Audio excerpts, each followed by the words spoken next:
মালাকুল মউতকে আল্লাহ পাক জিজ্ঞেস করবেন, কে এখন বেঁচে আছে আর কারা বেঁচে আছে? তিনি বলবেন হযরতে জিবরাইল, হযরতে মিকাইল, হযরতে ইসরাফিল। আল্লাহ পাক নির্দেশ করবেন, এদের জান কবজ করো। ইসরাফিল, মিকাইল জান কবজ হবে।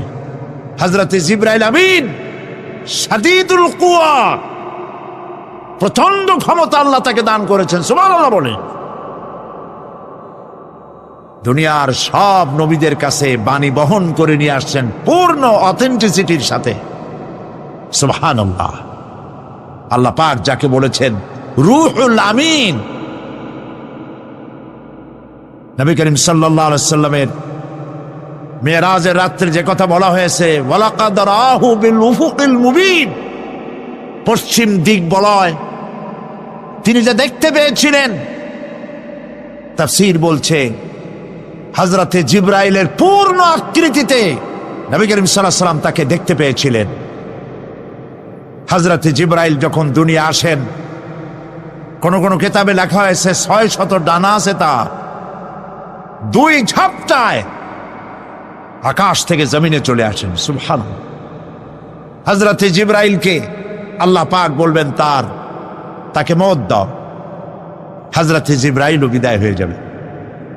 আল্লাহ প্রশ্ন করবেন, এখন আর কে বাকি?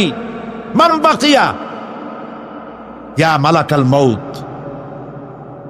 মালাকুল মউত বলবেন, হে আল্লাহ তাআলা, এখন তোমার সামনে আমি দাঁড়িয়ে আছি, আর কেউ নেই। আল্লাহ পাক বলবেন, মুত ইয়া মালাকাল মউত। আল্লাহু আকবার, মুত ইয়া মালাকুল মউত, মরে যা, মরে যা। মালাকাল মউত মরে চলে যাবে, এরপরে আর কেউ নাই। আল্লাহ রাব্বুল আলামিন এই অবস্থায় কত বছর কত কাল চলে যাবে আল্লাহ পাক ভালো জানেন, কেউ নাই।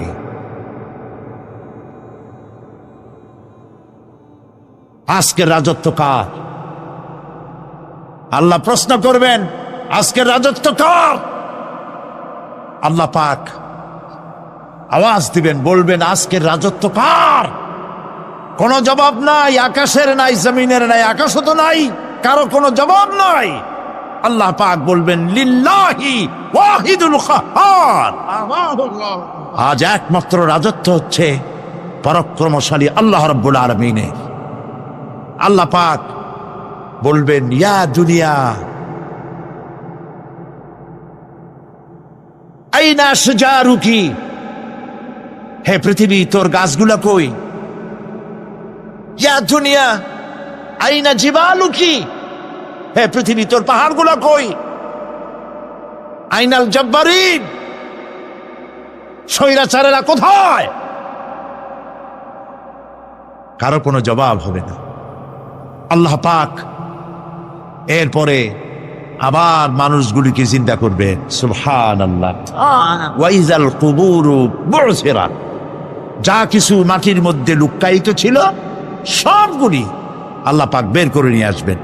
হাসরের ময়দান হবে, উপস্থিত হবে সমস্ত মানুষ, কেউ পলায় থাকতে পারবে না কোথাও। কুমিরে যারে খাইছে, বাঘে যারে খেয়েছে, আগুনে যারে পোড়াইছে, পানিতে যে পচে গেছে, পোকামাকড়ে যারা খেয়েছে, কোনো পথ নাই। সবাই আল্লাহর দরবারে উঠবে, পায়ে জুতা নাই, মাথায় কাপড় নাই, পরনে কোনো কাপড় চোপড় নাই, উলঙ্গ উলঙ্গিনী। উম্মুল মুমিনিন হযরতে আয়েশা সিদ্দিকা রাদিয়াল্লাহু তাআলা আনহা, নবী করিম সাল্লাল্লাহু আলাইহি ওয়াসাল্লামের জবান মোবারকে এটা শুনে কেঁদে ফেললেন, বললেন, ইয়া রাসূলুল্লাহ, আমারও কি সেই অবস্থা হবে? তিনি বললেন, হ্যাঁ। উম্মুল মুমিনিন বললেন, ইয়া রাসূলুল্লাহ, তখন কি আমার শরম হবে না? আল্লাহর নবী বললেন, কিয়ামতের এই বিভীষিকাময় দৃশ্য দেখে মানুষ মানুষের দিকে তাকাবার কোনো হুঁশ থাকবে না। সব মানুষ উপরের দিকে তাকায় থাকবে, নিচে তাকাবার কারো কোনো ক্ষমতা থাকবে না। মানুষ অস্থির হয়ে যাবে। সেই হাসরের ময়দান, বিচারক আল্লাহ রাব্বুল আলামিন প্রত্যেকটি মানুষকে তার কৃতকর্মের জন্য হিসাব দিতে হবে। আল্লাহ রাব্বুল আলামিন বলেন, পরকালীন জীবনের ব্যবস্থাপনাটা কেমনে হবে শোনো। ইন্নাস সামআ ওয়াল বাসারা ওয়াল ফুআদা কুল্লু উলাইকা কানা আনহু মাসউলা। কিয়ামতের দিন প্রত্যেকটি মানুষকে তার শ্রবণ সম্পর্কে,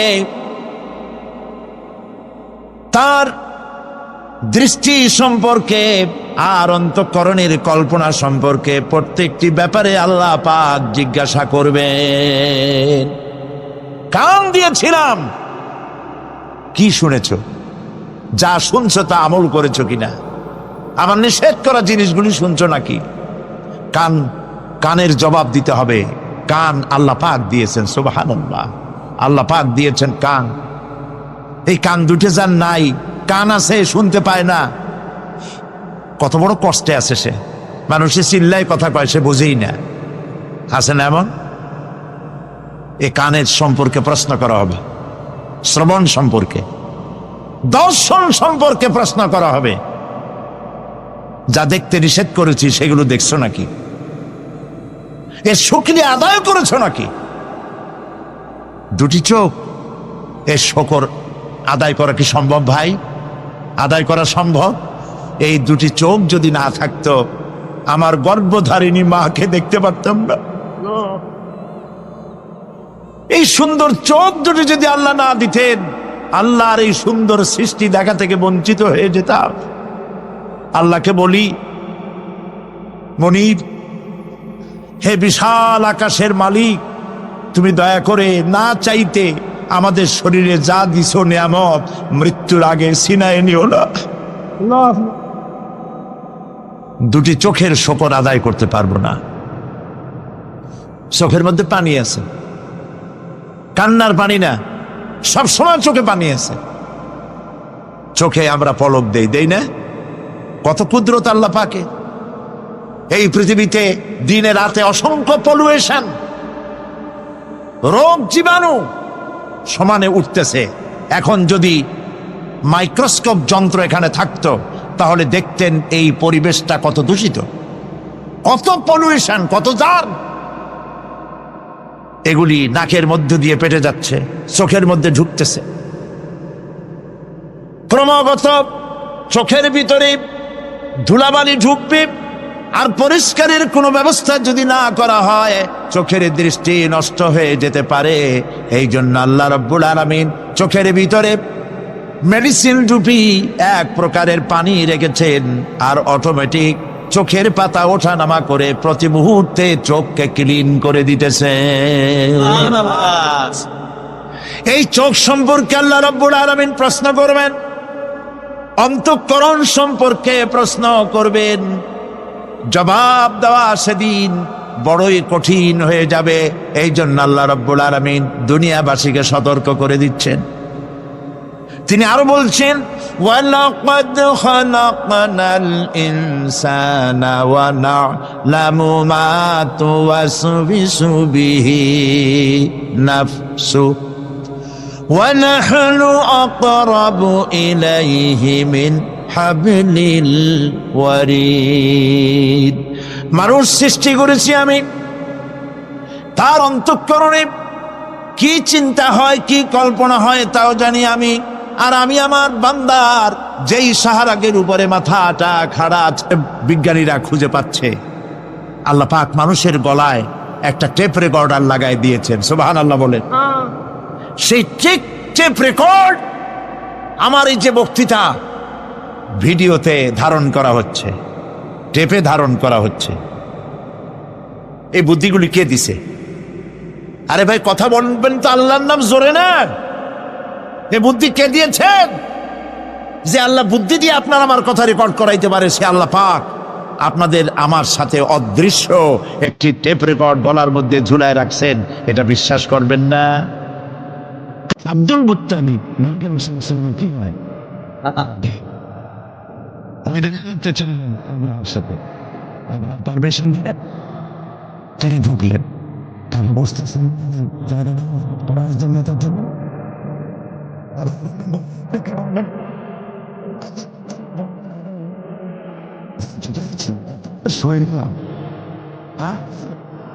জনগণের এবং আমার ও দুর্গা ভেড়া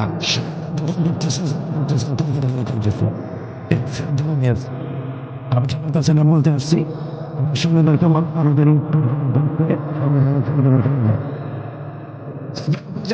কথা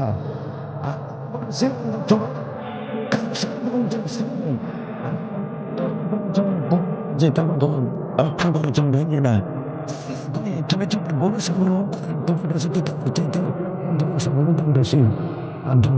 বললেন যে মতেই না ওটা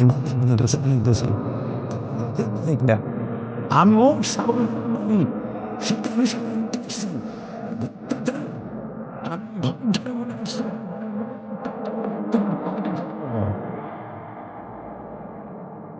আল্লাহ পাক তখন ঘর ঠেকাই দিয়েছিলেন, কারণ তখন লোক তখন ছিল না।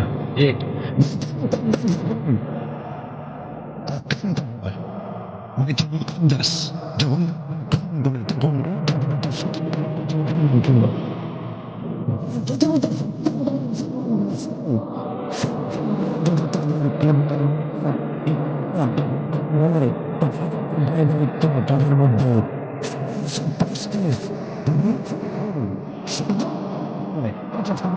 আমার ভাই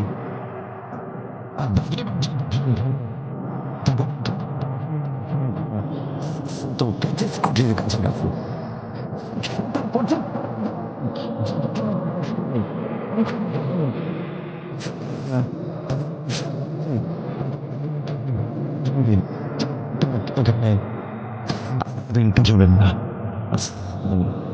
ঠিক আজ অনুরূপ ভাবে ইরাকের উপরে যে হামলা হচ্ছে, পৃথিবীর মুসলমানেরা নিজেদের জমিন ছেড়ে দিচ্ছে, আমার জমিনের উপরে দাঁড়াই আমার বাইরে পিটাও, আমার ভাইকে মারো, হত্যা করো, আমি তোমার বিমান বাহিনীকে, আমি তোমার নৌবাহিনীকে, তোমার ল্যান্ড ফোর্সকে জায়গা করে দিলাম।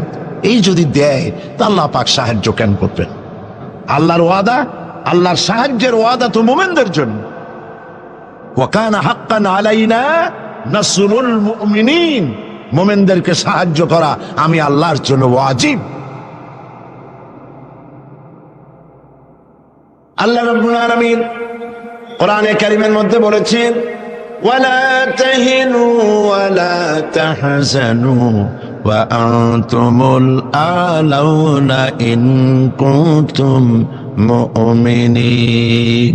কোনো ভয় নাই, কোনো চিন্তা নাই, যদি মুমিন হও আমি আল্লাহ তোমাদেরকে বিজয় দান করব। ইজা ফাতাশ শার ফাতাল মাশরুত, শর্ত যদি পালন করা না হয় ওয়াদা পূরণ হবে না। শর্ত হচ্ছে মুমিন হও, আল্লাহ বলছেন আমি সাহায্য করব। আমরা কি মুমিন হইতে পারছি? জবাব চাই, মুমিন হইতে পারছি? নিজের বুকের কাছে হাত দেন, নিজের কলবের কাছে, নফসের কাছে প্রশ্ন করুন। আল্লাহ যে মুসলমান চান, রসুল যে মুসলমান চান, যে কোয়ালিটির, আমি কি সেই কোয়ালিটি, সেই রিকোয়ারমেন্ট আমি কি ফুলফিল করতে পেরেছি? মন থেকে একটা নেগেটিভ জবাব আসবে, মন বলবে না এখনো হইতে পারো নাই। দাড়ি, টুপি, জামা, হজ, নামাজ হয়তো সবই ঠিক আছে, নামাজ পড়তে পড়তে হয়তো কপালে দাগও লেগেছে, কিন্তু মুমিন হওয়ার জন্য যেটা প্রয়োজন ছিল সেটা এখনো হয় নাই। এই জন্য আমি মাঝে মধ্যে দুঃখ করে বলি, মরা মানুষ তো জিন্দা হইতে পারে না, ঠিক কিনা? কিন্তু কোন মরা মানুষ যদি জিন্দা হইতে পারতেন, এমন কোন সিস্টেম যদি থাকতো, আর একজন সাহাবী যদি জিন্দা হতে পারতেন, আর আমাদেরকে যদি দেখতেন, আমাদের আমালগুলি যদি দেখতেন, চিৎকার দিয়ে বলতেন আল্লাহর কসম, মুহাম্মদ সাল্লাল্লাহু আলাইহি ওয়াসাল্লাম রক্ত দিয়ে, সাহাবায়ে কেরাম জীবন দিয়ে যে মুসলমান তৈরি করে গেছিলেন, এরা সেই মুসলমান না। আমাদের ইসলাম শুধু মসজিদের মধ্যে, আমরা যে মুসলমান তার পরিচয় শুধু মসজিদের মধ্যে। মসজিদ থেকে বেরিয়ে যাওয়ার পর আমার আচরণ আর হিন্দুর আচরণ আর খ্রিস্টানের আচরণের মধ্যে, ইহুদির আচরণের মধ্যে কোনো পার্থক্য আছে কি? বরং আমি তো আরো বাড়িয়ে বলবো, এক ধাপ এগিয়ে। এই পৃথিবীতে যদি চ্যালেঞ্জ হয়, কম্পিটিশন হয়, পৃথিবীতে সব থেকে বেশি মিথ্যে কথা কারা বলে? জবাব রূঢ় হলো বাস্তব। জবাবটা হচ্ছে মুসলমানেরাই। ওজনে কম দেয় কারা বেশি? মুসলমান। খাদ্যে ভেজাল দেয় কারা বেশি? মুসলমান। তাহলে আল্লাহর রহমত আমরা কেন পাবো? এই জন্য কোরআনে কারীম যে উদ্দেশ্য এসেছিল, আমরা সেই উদ্দেশ্যকে পূরণ করতে পারিনি। কোরআন শরীফ, সুবহানাল্লাহ, সুবহানাল্লাহ, কোরআন একটি বর্ণ মুহাম্মদ সাল্লাল্লাহু আলাইহি ওয়াসাল্লামের বানানো এর মধ্যে নাই। আল্লাহু আকবার।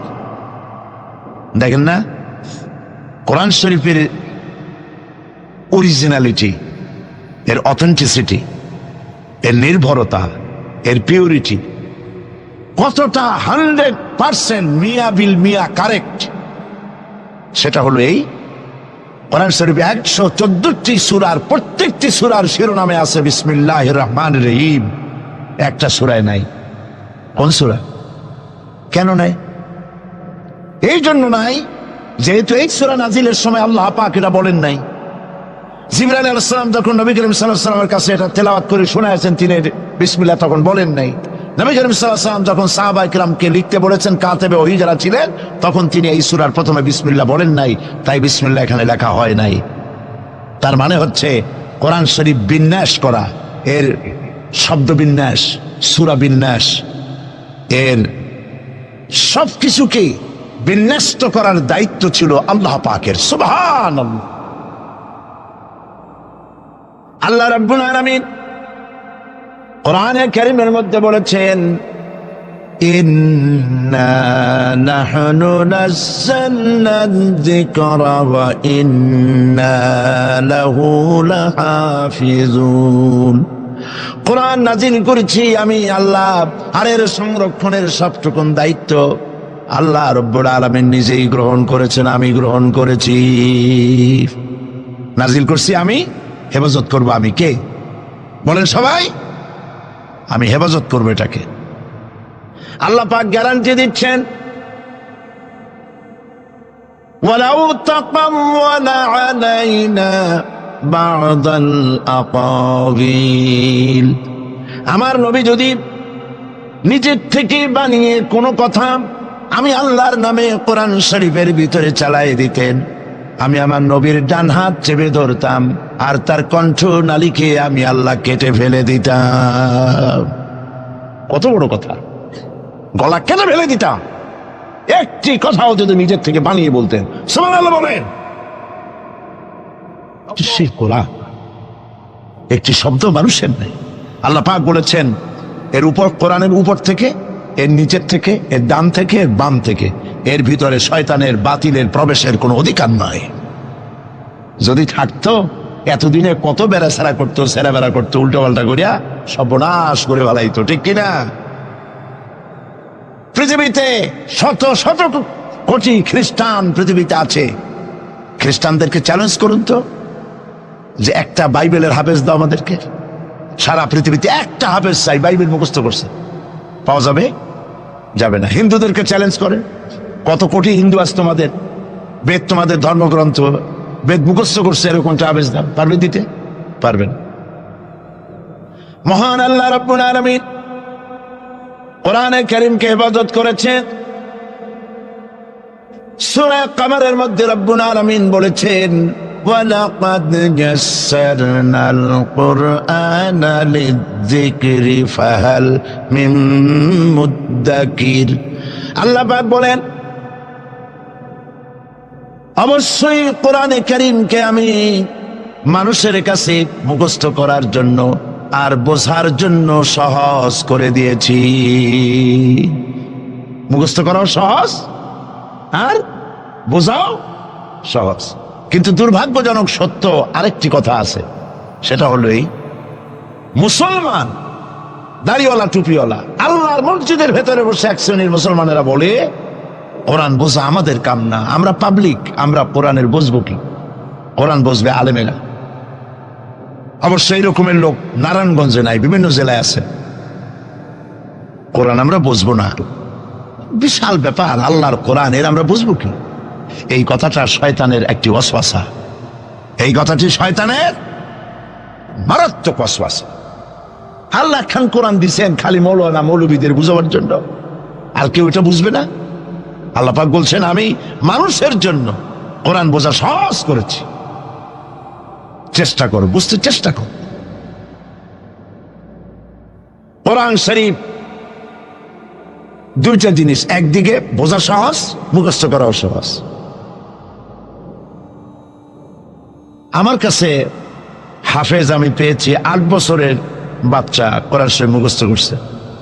আজকে পত্রিকা দেখলাম একটা ছোট্ট মেয়ের ছবি, 7 বছরের কোরআন শরীফ মুখস্থ করেছে, কোন মৌলানা সাহেবের ছেলে, তার মাও হাফেজ বাবাও হাফেজ। 7 বছরের ছোট্ট বাচ্চা 30 পারা করেছে। আপনি কি মনে করেন, পাগলামি মনে করেন এত বড় কোরআন শরীফ মুখস্থ করা? 7 বছরের বাচ্চা কোরআন মুখস্থ করছে।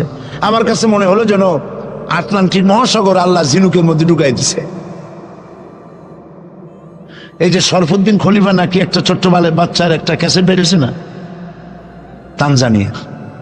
লোকেরা বলে, খুব আশ্চর্য হয়ে যায় যে কেউ কেউ তো বলে যে এগুলি কম্পিউটার দিয়ে বানাইছে। যারা আল্লাহর কুদরত বিশ্বাস করে না তারা এরকম বলে। লোকেরা আশ্চর্য হয়ে যায়, এত রকম ছোট ছেলে কোরআন শরীফ মুখস্থ করলো কেমনে? বয়স তার 4 বছর। আসলে বয়স 4 বছর না, আমি আজ থেকে 4 বছর আগেই তার ক্যাসেট দেখেছি লন্ডনে। তাহলে হইতেই পারে, আল্লাহ পাক যদি ইচ্ছা করেন করতেই পারে। চিন্তা করে দেখেন না, একটা লোক 40 বছর পর্যন্ত লেখাপড়া জান, লিখতেও পারেন না, পড়তেও পারেন না, নামও সই করতে পারেন না, কোন রাজনৈতিক ব্যক্তিদের সাথে ওঠা বসা করেন নাই, কোন কবি সাহিত্যিকদের সাথে ওঠা বসা করেন নাই। সেই লোকটি 40 বছর পর এমন কথা বললেন রাজনীতির কথা, দুনিয়ার সব রাজনীতি ফেল হয়ে গেল। অর্থনীতির ব্যাপারে, সমাজনীতির ব্যাপারে এমন সব কথা বললেন, দুনিয়া ফেল। 40 বছর যিনি লেখা জানেন না, পড়া জানেন না, লিখতে জানেন না, পড়তে জানেন না, কে তিনি? সাল্লাল্লাহু আলাইহি সাল্লাম। তো আল্লাহ পাক কেন পারবেন না? মরা গাছ দিয়ে ফুল ফুটাই দিতে পারেন, মরুভূমির ভিতরে পানির প্রস্রবণ ঘটিয়ে দিতে পারেন, আমিরকে ফকির করতে পারেন, ফকিরকে আমির করতে পারেন। এই তো আল্লাহ। যালিকুমুল্লাহু রাব্বুকুম, ইনি হচ্ছেন তোমার আমার রব। সুবহানাল্লাহি বিহামদিহি। কোরআনে কারীমকে একদিকে মুখস্থ করা সহজ, আর মুখস্থ করার জন্য একটি সিস্টেম কোরআন শরীফের মধ্যে আছে, চিন্তা করলে যেগুলি পাওয়া যায়।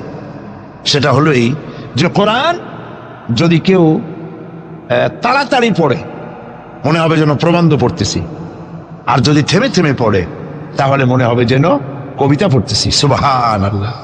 প্রত্যেকটা লাইনে লাইনে মিল, ছন্দের আকারে কোরআন শরীফ পৃথিবীর সমস্ত সাহিত্যে মানকে ছাড়িয়ে এত উপরে গিয়েছে যেই মান পর্যন্ত পৃথিবীর কোন সাহিত্য কিয়ামত পর্যন্ত পৌঁছতে পারবে না।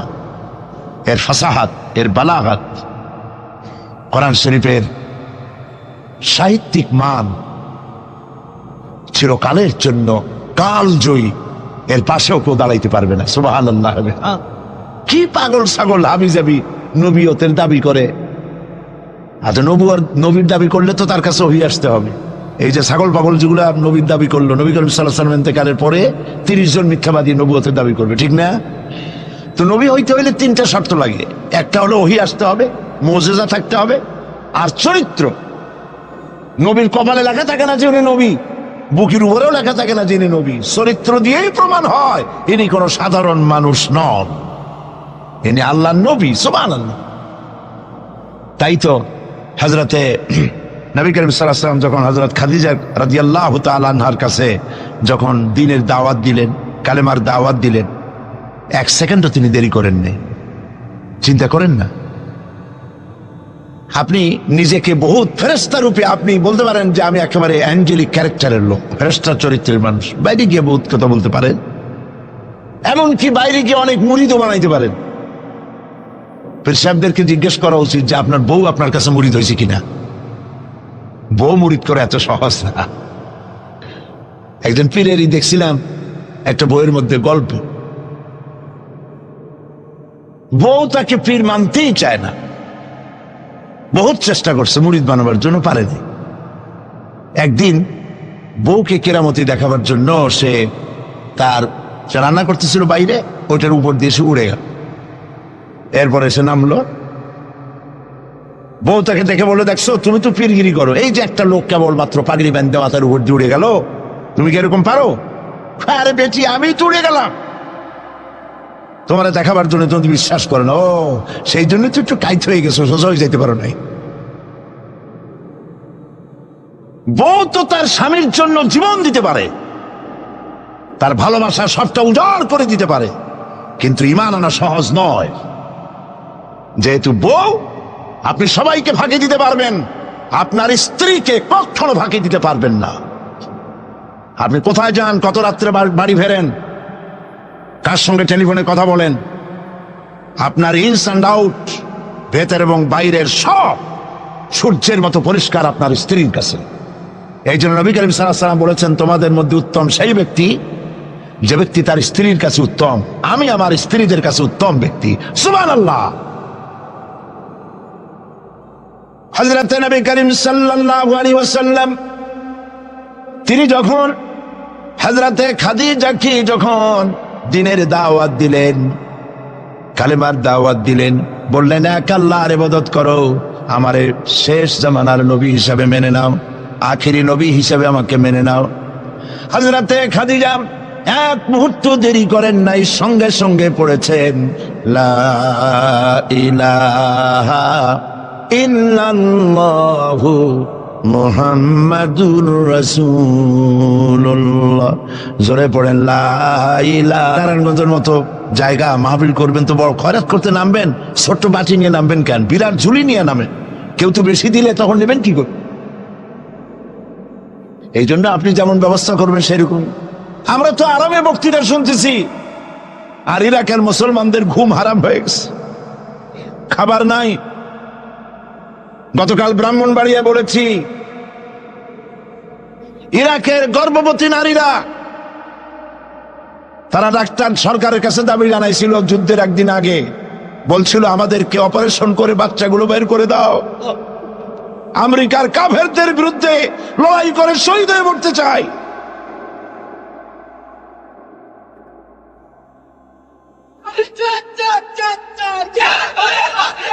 আমরা কিচ্ছু করতে পারবো না, কিন্তু দোয়া করতে পারবো। কি করতে পারবো? তবে দোয়া কবুল হোক আর না হোক এই নিয়ে তাড়াহুড়ো করবেন না। অনেকে মনে করে দোয়া তো করছিলাম, আফগানের জন্য হয়েছে কি? এই জাতীয় কথা বলা ইমানের বিপরীত, ইমানের খেলাফ। আপনার দোয়া কবুল করতে আল্লাহ বাধ্য নন। ফাআলুল লিমা ইউরিদ, যা খুশি তাই করেন। সুবহানাল্লাহ বলো।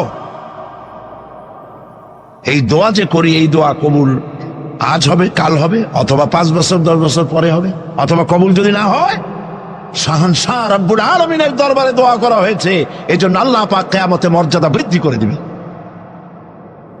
দোয়া করতেই হবে, দোয়া ছাড়া পথ নাই। কাজে বসবেন, হাঁটাহাঁটি করা ঠিক না। হযরতে খাদিজাতুল কুবরা রাদিয়াল্লাহু তাআলা আনহা ঈমান এনে কালেমা পড়ে বললেন কি জানেন? বললেন আবাল কাসেম, হে কাসেমের পিতা, হে কাসেমের পিতা, আমি বিগত 15টি বছর আপনার সাথে ছিলাম স্ত্রী হিসেবে। আমি আপনার মধ্যে যে আচরণ দেখেছি, যে আখলাক দেখেছি, এটা কোনো সাধারণ মানুষের হতে পারে না। আপনি অবশ্যই আল্লাহর নবী, বিন্দুমাত্র সন্দেহ আমার নাই। সুবহানাল্লাহ। প্রিয় ভাই সব,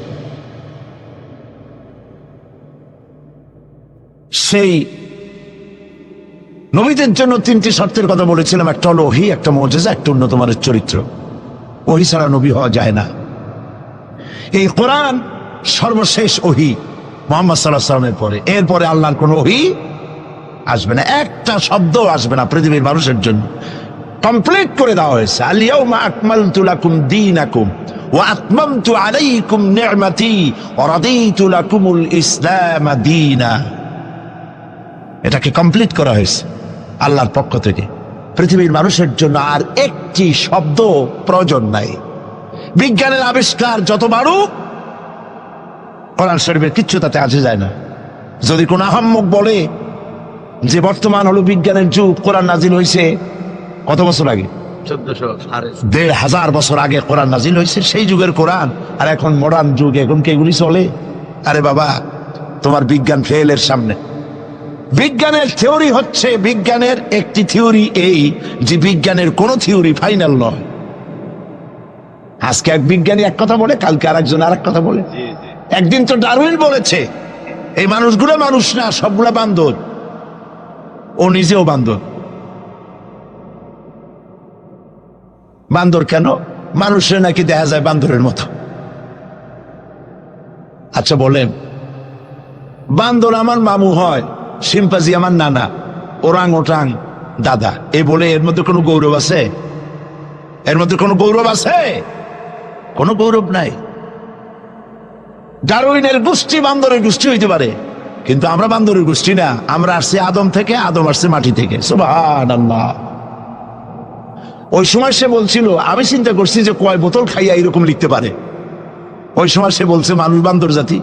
এরপরে যারা পৃথিবীতে বিজ্ঞানী, তার সমকালীনের পরপরই যারা এসছে, তারা রিসার্চ করে বলেছে এই ডারউইনের এই কথা হলো একটা বান্দরামি, এটা ঠিক না। কারণ মানুষ যদি বান্দরের জাত হয়, তাহলে বান্দর তো পৃথিবী থেকে বিলুপ্ত হয় নাই, এখনো পৃথিবীতে বহুত বান্দর আছে। এই বান্দর গুলা, আমরা তো একটা বান্দর এরকম দেখলাম না যে কোমর পর্যন্ত মানুষের মতো হয়ে গেছে। আরো কিছু ভালো করে খাওয়াইলে তাড়াতাড়ি করে মানুষ হয়ে যাবে। অর্ধেক মানুষের মতো হয়েছে, 12 মানুষের মতো হয়েছে, অথবা মানুষ এই মাত্র হয়ে গেল বান্দর থেকে লেস খসে গেছে। এরকম হয়েছে কোথাও? কোন জিনিসের সাথে কোন জিনিসের সিমিলারিটি থাকলে এইটা ওইটার বংশের, এটা কি করে বলা যায়? তো এরকম বলেছে কেন তারা? মন যা বলেছে তাই বলেছে। ইন হুয়া ইল্লা ওয়াহয়ুন ইউহা। আল্লাহ পাক বলছেন, নবী যা বলেন, কোরআনের নামে যা বলেন, সব ওহী। তিনি নফস এবং প্রবৃত্তিকে অনুসরণ করে কোনো কথা বলেন না। আমি যা বলতে বলি তাই বলেন। সুবহানাল্লাহ। সুতরাং নবী করিম সাল্লাল্লাহু আলাইহি ওয়াসাল্লামের কাছে কোরআন এসেছিল এই কারণে যে কোরআন দিয়ে তিনি একটি সমাজ বিপ্লব করবেন, তাবিজ লাগবেন, এই জন্য কোরআন আসে নাই। বোঝেন কিনা কথা? এই যে দেখুন, আমার হাতে কোরআন শরীফ একটা আছে, ছাপা হয়েছে সুলেমানিয়া বুক হাউস, বাংলা বাজার, ঢাকা। কে তাদেরকে অধিকার দিল কোরআন শরীফ সেবে কোরআনের মধ্যে তাবিজের নকশা আঁকা? আল্লাহর কালামের সাথে এটা বেয়াদবি, বেহরমতি। এই জাতীয় কোরআন শরীফ বাজারে পাইলে আপনারা কিনবেন না। কোরআন শরীফ নাম্বার দিয়ে তাবিজ লেখার কোন অধিকার ইসলাম কাউকে দেয় নাই। কোরআন শরীফকে জাতির কাছে হালকা করেছে তাবিজের ব্যবসা দিয়ে। এটাকে একটা তাবিজের কিতাব বলে মনে করা হয়েছে। দেখুন সূরা ফাতিহা, এই নকশা গলায় বাঁধিয়ে রাখিলে মুক্তি পাওয়া যাইবে রোগ হইতে। সূরা মারিয়াম, পেটে বাঁধিয়ে রাখলে বাচ্চা হবে তাড়াতাড়ি। সূরা ইউসুফ, এই নকশা গলার সাথে ঝুলায় রাখলে বিয়ে হবে তাড়াতাড়ি, কাঙ্ক্ষিত প্রেমিকাকে পাওয়া যাবে। এই জাতীয় আল্লাহর কালামের সাথে তামসা করেছে এরা, নাউজুবিল্লাহ বলে। তাবিজগুলা কি? কতগুলো দাগ দেওয়া, আর তার মধ্যে 573, 6072, 286, 1382। হারাম। আপনি 786 10 লক্ষ বার যদি লেখেন, একবার বিসমিল্লাহর সমান হবে না। ঈমানকে সাফ করতে হবে। কোরআন শরীফ তাবিজ লেখার জন্য আসে নাই। নবী করিম সাল্লাল্লাহু আলাইহি ওয়াসাল্লাম তাবিজ লেখেন নাই, অনুমতি দেন নাই। সাহাবায়ে কেরামের একজন সাহাবীও তাবিজ লেখেন নাই। ঝাড় ফুকের ব্যাপারে ইসলাম অনুমতি দিয়েছে।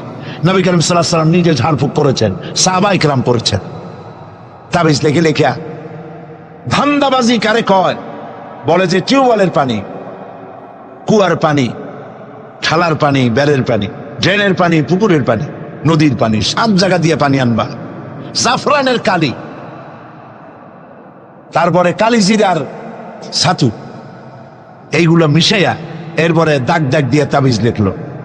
তারপরে লেখে এক এক পাশে ইয়া জিব্রাইল, ইয়া মিকাইল, ইয়া ইসরাফিল, ইয়া জিব্রাইল, হাবিজাবি কতগুলো লিখিয়া এই জাতীয় যা খুশি আল্লাহর ফেরেশতাদের নাম লিখে গলায় ঝুলাবার কোনো মানে নাই। এগুলি করে কোরআন শরীফকে বেহুরমতি করা হয়েছে। নাউজুবিল্লাহ বলেন। বিশ্বাস করুন, কোরআন তাবিজ লেখার জন্য আসে নাই, কোরআন এসেছে ভাগ্য পরিবর্তন করার জন্য। আল্লাহ রাব্বুল আলামিন বলেন, তাহা মা আনজালনা আলাইকাল কুরআনা লিতাশকা। নবী হে, কোরআন আপনার উপর এই জন্য নাজিল করা হয় নাই যে আপনি আপনার ভাগ্য নষ্ট হয়ে যাবে, ভাগ্য বিপর্যস্ত হবে না, এই জন্য কোরআন আসে নাই। কোরআন এসেছে ভাগ্যকে সুপ্রসন্ন করার জন্য। সুবহানাল্লাহ। সেই কোরআনের সাথে সম্পর্ক করেছি তাবিজের, কোরআনের সাথে সম্পর্ক করেছি সুমা দেওয়ার, মাথায় রাখার, বুকে লাগাবার। হ্যাঁ ঠিক আছে, কোরআন শরীফ মাথায় লাগাবো না কি লাগাবো? সুমা কোরআনে দেবো না কোথায় দেব? বুকে কোরআন লাগাবো না তা কোথায় লাগাবো? এটা ঠিক আছে, কিন্তু আপনি বলেন, আপনি ডাক্তারের কাছে গেছেন, আপনি রুগী, ডাক্তার আপনাকে প্যাথোলজিক্যাল টেস্ট করে আপনার ডিজিজ কি তা ফাইন্ড আউট করে আপনাকে দিয়ে দিল, কি দিল? প্রেসক্রিপশন। আপনি প্রেসক্রিপশন গ্লাসের ভিতরে ভিজাইয়া 41 দিন সকালে আর বিকালে পান করলেন, অথবা প্রেসক্রিপশন ভাস করে মাদুরের মধ্যে ঢুকাইয়া গলায় ঝুলাই দিলেন, অথবা প্রেসক্রিপশন সকাল বিকাল চুমা খাইলেন। রোগ ভালো হবে? রোগ ভালো হবে? যদি কেউ প্রেসক্রিপশনের সাথে কোনো রুগী যদি এই ব্যবহার করে, তাহলে সেই রুগী সম্পর্কে আপনার চিন্তা, আপনার মত, আপনার রায়, আপনার ফতোয়া কি হবে বলেন জোরে? এটা যদি আল্লাহ পাক যদি হন মহান চিকিৎসক, আর এটা যদি হয় সেই মহান চিকিৎসকের পক্ষ থেকে বিশ্ববাসীর সমগ্র রোগের জন্য মহা চিকিৎসাপত্র প্রেসক্রিপশন, তাহলে এই প্রেসক্রিপশনের সাথে যারা ওই জাতীয় ব্যবহার করে তাদেরকে কি বলবে? এবারের ফতোয়া নিজের গায়ে পড়বে। বাচ্চা বড় হইতে পারে না, মায়ের পেট থেকে বাচ্চা আসছে, সমানে এতগুলো তাবিজ ঝুলাই দিয়েছে গলায়।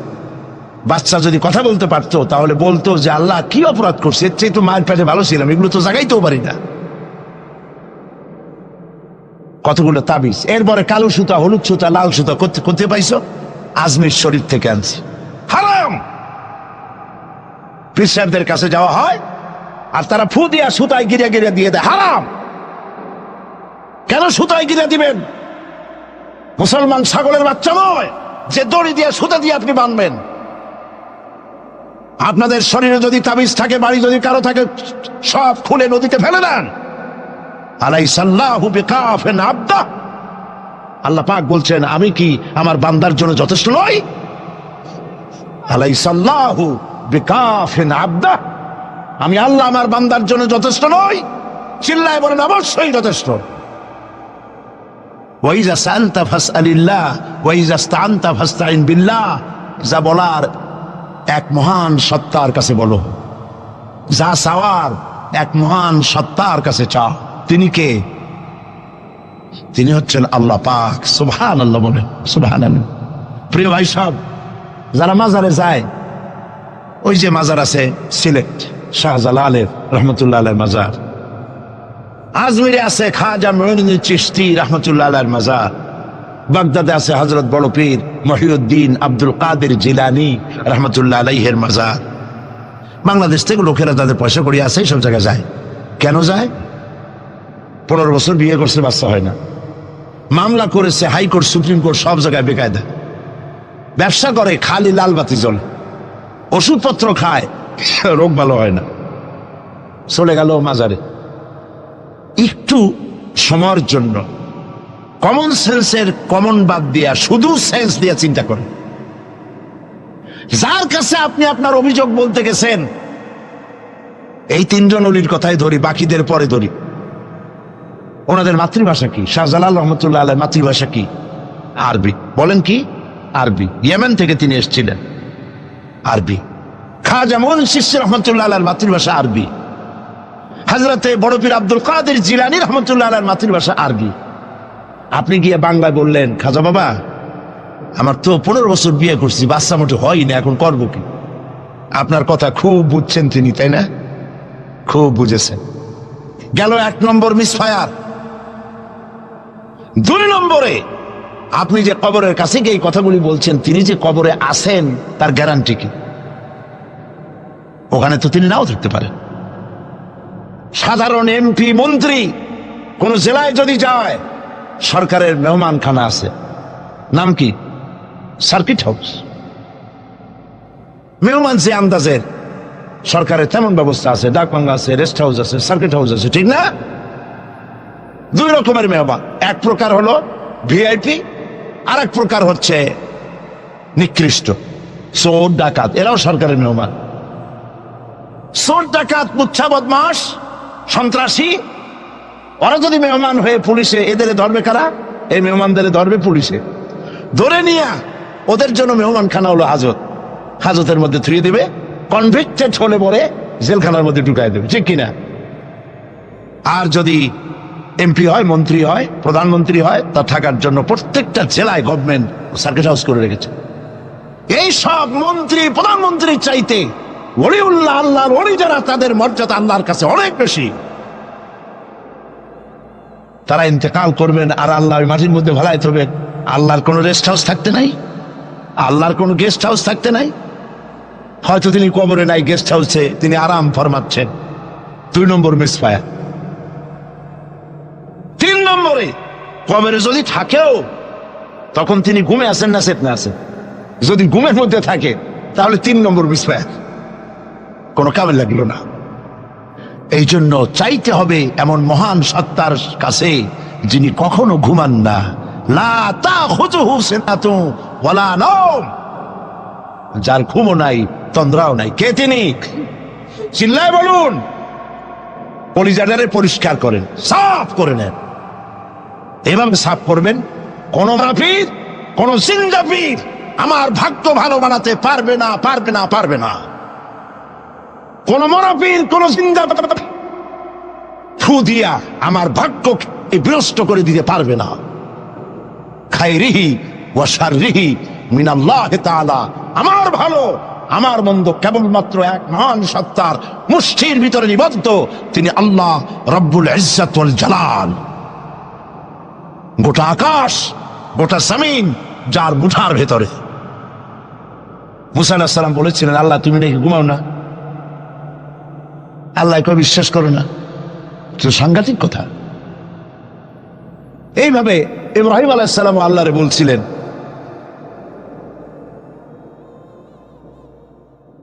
রব্বি আরিনি কাইফা তুহিয়াল মাউতা, আল্লাহ তুমি মরাকে জিন্দা করো কেমনে? আল্লাহ কয়, আওয়ালাম তুমিন, বিশ্বাস করো না? ইব্রাহিম আলাইহিস সালাম কাঁপে গেছেন। তিনি সাথে সাথে বললেন বালা। তিনি কিন্তু নাম বলতে পারতেন, যদি নাম বলতেন তো ভুল হইতো না। তো নাম আর বালার সমর্থবোধ, তিনি বলতেন হ্যাঁ, কিন্তু নাম বলেন নাই, বলেছেন বালা। সাথে সাথে একটু দেরি করেন নাই। আল্লাহ প্রশ্ন করেছেন, কত বড় লোড পয়গম্বরের জন্য, আওয়ালাম তুমিন, বিশ্বাস করো না যে আমি মরারে চিন্তা করতে পারি? ইব্রাহিম আলাইহিস সালাম বললেন বালা। এর অর্থ হচ্ছে হয় নট, কেন নয়, অবশ্যই বিশ্বাস করি। ওয়ালাকিন লিয়াতমাইন্না কলবি, তবে মূল বিষয় হলো যদি আমি চোখে দেখতাম, কানে শোনার, চোখে দেখা ব্যাপারটা একটু ভিন্ন। আল্লাহ বলেন, বিশ্বাস যখন করছো, মরারে কেমনে চিন্তা করি আমি তোমারে দেখাবো। সুবহানাল্লাহ, এই কোরআন শরীফের মধ্যে আল্লাহ বলেছেন। মুসা আলাইহিস সালাম বলছেন, আল্লাহ তুমি নাকি ঘুমাও না, আল্লাহকে বিশ্বাস করো না? কয় আল্লাহ বিশ্বাস করো, তবে বুঝি না জিনিসটা। মুসা আলাইহিস সালাম ভয় পেয়ে গেলেন। আল্লাহ রাব্বুল আলামিন বলেন, ভয়ের কোনো কারণ নাই। এটি একটি উদাহরণের জন্য আমি তোমাকে গ্লাস নিয়ে দাঁড়িয়ে থাকতে বলেছিলাম। একটা গ্লাস হাতে নিয়ে কয়েকটা সেকেন্ড বা একটা মিনিটও দাঁড়াইতে পারলা না, হাতের থেকে ঘুমের কারণে ভেঙ্গে চুরমার হয়ে গেল। তোমার রব, তোমার আল্লাহ হাতের মুঠার ভিতরে সপ্ত আসমান জমিন কুল কায়নাত, এর কন্ট্রোলিং সিস্টেম, এর ট্রাফিক সিস্টেম সবকিছু আল্লাহ রব্বুল আলামিন কন্ট্রোল করেন। তোমার আল্লাহ যদি ঘুমায় যায় সব শেষ হয়ে যাবে। লা তাখুযুহু সিনাতুন ওয়ালা নাওম, তার ঘুমও নাই তন্দ্রাও নাই। আর তাছাড়া মাখলুক, তার যে আদত খালেকের সে আদত হতে পারে না। সৃষ্টি, তার বউ হয়, বাচ্চা হয়, ঘুমায়। লা তাখুযুহু সিনাতুন ওয়ালা নাওম, তার ঘুমও নাই তন্দ্রাও নাই। আর তাছাড়া মাখলুক, তার যে আদত খালেকের সে আদত হতে পারে না। সৃষ্টি, তার বউ হয়, বাচ্চা হয়, ঘুমায়, খায়, পেশাব পায়খানা লাগে। মাখলুক খালেকেরও যদি তাই হয়, তাহলে তিনি মাখলুকের মতোই হয়ে গেলেন, খালেকের মর্যাদা রইল না। কাজী সৌভাগ্য রজনী শাবান মাসের মধ্য রজনী নয়, বরং মুসলমানদের জন্য প্রত্যেকটা রাত সৌভাগ্য রজনী হতে পারে। হাদিস, প্রত্যেক রাতে শেষ রাতে আল্লাহ রাব্বুল আলামিন প্রথম আকাশে আসেন। সুবহানাল্লাহ বলো। প্রথম আকাশে এসে আল্লাহ রাব্বুল আলামিন ডাকতে থাকেন, ও পৃথিবীর মানুষেরা, আমার বান্দারা, কারা আছো গুনাহ করে করে জীবনটারে বরবাদ করে দিয়েছো, হতাশ হয়ে গিয়েছো, আমাকে বলো, আমার কাছে কান্দো, জীবনের গুনাহ মাফ করে দেব। নবীজি বলেছেন, শরমে পড়ে অনুতপ্ত হয়ে কেউ যদি রব্বুল আলামিনের কাছে চোখের পানি ফেলে গুনাহ মাফের জন্য কাঁদতে থাকে, চোখের পানি নাকের অর্ধেক আসতে না আসতে আল্লাহ রব্বুল আলামিন বান্দার গুনাহ মাফ করে দে। জাহান্নামের আগুন, প্রশান্ত মহাসাগর, আটলান্টিক মহাসাগর সহ 7টি মহাসাগরের পানি যদি ফেলে দেওয়া হয়, জাহান্নামের 1 ইঞ্চি আগুন নিবাইতে পারবে না। কিন্তু চোখের অনুতপ্ত অনুশোচনা দুফোঁটা অশ্রু জাহান্নামের আগুন নিভাই দিতে পারে। কান্দো, কান্দার চাইতে বড় জিনিস নাই। ফালিয়াদহাকু কালিলাও ওয়ালিয়াবকু কাসীরা, বেশি করে কান্দো, কম করে হাসো। আমরা কোনটা করি? আরে সবটা উল্টা করি। হিসাব করেন তো, এটা ইংরেজি কি মাস, বাংলা আরবি কি মাস? মুহররম। এটা আরবি কি মাস? মুহররম। গত বছরের মুহররম থেকে এই বছর মুহররম পর্যন্ত গুনার কে বলেন প্রথম আকাশে এসে প্রত্যেক রাত্রে রব্বুল আলামিন ডাকতে থাকেন, আমাকে বলো, আমি রোগ ভালো করে দেব। রুজি কামাইতে পারো না, অনাটনে জীবন যায়, বউরে বাচ্চারে খাওয়াইতে পারো না, আমারে বলো। এভাবে আল্লাহ পাক ডাকতে থাকেন। সময় মতো যারা গভীর রজনীতে উজু করে তাহাজ্জুদের নামাজ আদায় করে রব্বুল আলামিনের দরবারে কান্দে, আল্লাহ রাব্বুল আলামিন তখন ফেরেশতাদের জিজ্ঞেস করেন, ফেরেশতারা, পৃথিবীর মানব গোষ্ঠী ঘুমিয়ে আছে, এই যে মানুষগুলি দেখা যায় আরামের ঘুম হারাম করে কি যেন বলে আর কান্দে কান্দে কেন বল? ফেরেশতারা বলে, রব্বুল আলামিন তুমি তো জানো। আল্লাহ বলেন, জানি, তারপরও তোমাদের মুখে শুনতে চাই। ফেরেশতারা বলে, রব্বুল আলামিন তোমার বান্দা গুনাহ করেছে, গুনাহ দিয়া জীবন নষ্ট করে ফেলেছি, বুঝতে পেরেছে জাহান্নাম ছাড়া কোনো পথ নাই, তারা গুনাহ মাফ চায়, জাহান্নাম থেকে বাঁচতে চায়, জান্নাতে যেতে চায়। একটা একটা করে সব তারা বলে। আল্লাহ পাক জিজ্ঞেস করেন, আমার ফেরেশতারা, আমার এই বান্দাগুলি কি আমার দোজখ দেখেছে? ফেরেশতারা বলে, না, দেখে নাই। আমার জান্নাত কি দেখেছে? না, দেখে নাই। আমারে কি দেখছে? না, দেখে নাই। রব্বুল আলামিন বলেন, ফেরেশতারা শোনো, আমার এই বান্দাগুলি আমারে দেখে নাই, আমার বেহেশত দেখে নাই, দোজখ দেখে নাই, শুধুমাত্র কোরআনের কথা, নবীর কথা বিশ্বাস করে আরামের ঘুমকে হারাম করে আমার কাছে যেভাবে কাঁদতেছে, ও আমার ফেরেশতারা, আমার জালাল ও ইজ্জতের কসম, আমার রহমতের দরিয়ায় জোশ লেগে গেছে। শুনে রাখো ফেরেশতারা, এই ক্রন্দনরত বান্দাগুলিরে আমি আল্লাহ মাফ করে দিলাম। হতে পারে প্রত্যেকটি রাত আপনার আমার জন্য লাইলাতুল বারাত, লাইলাতুল কদর। ভাগ্য নিজেকে তৈরি করতে হবে। বিশ্বকবি আল্লামা ইকবাল বলেছেন, খুদি কো কর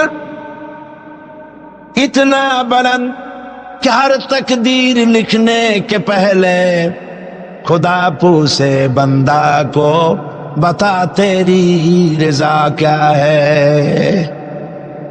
নিজের ব্যক্তিত্ব, পার্সোনালিটি, শখসিয়তের প্রস্ফুটন এমন ভাবে ঘটাও আল্লাহর কাছে, যাতে আল্লাহ জিজ্ঞেস করে, বান্দা তুই বল তোর ভাগ্যটা আমি কিভাবে লিখবো। সুবহানাল্লাহ।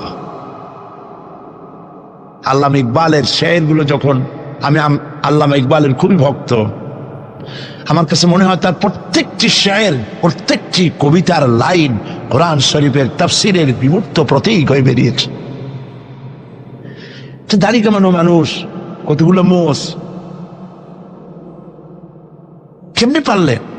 আমি মাঝে মধ্যে খুব বিস্ময় বোধ করছি, কিভাবে এই ধরনের একজন লোক প্রত্যেকটি কথা কোরআনের তাফসীর হয়ে বেরোলো কেমনে? কোরআন রে আপনি বুঝলেন কেমনি? আমি অক্সফোর্ড ইউনিভার্সিটিতে প্রোগ্রাম করেছি। অক্সফোর্ড ইউনিভার্সিটিতে আল্লামা ইকবাল যেখানে পড়াশোনা করতেন, যে রুমে থাকতেন, রিসার্চ করতেন, শিক্ষকরা আমাকে সেটা দেখিয়েছে। পৃথিবীর বড় বড় নাম করা ব্যক্তিরা সেখান থেকে অক্সফোর্ডে পড়াশোনা করেছে, লেখাপড়া করলেন অক্সফোর্ডে, পাশ্চাত্যে। অথচ পাশ্চাত্য তারে গিলতে পারল না। তিনি খোদাদ্রোহী হলেন না, তিনি ইসলামের দুশমন হলেন না। তার কথাগুলি কোরআনের ব্যাখ্যা হয়ে বেরোলো। ব্যাপারটা কি? পড়তে পড়তে একবার আমার চোখের সামনে রহস্য উদ্ঘাটিত হল তার এক কবিতার মধ্য দিয়ে।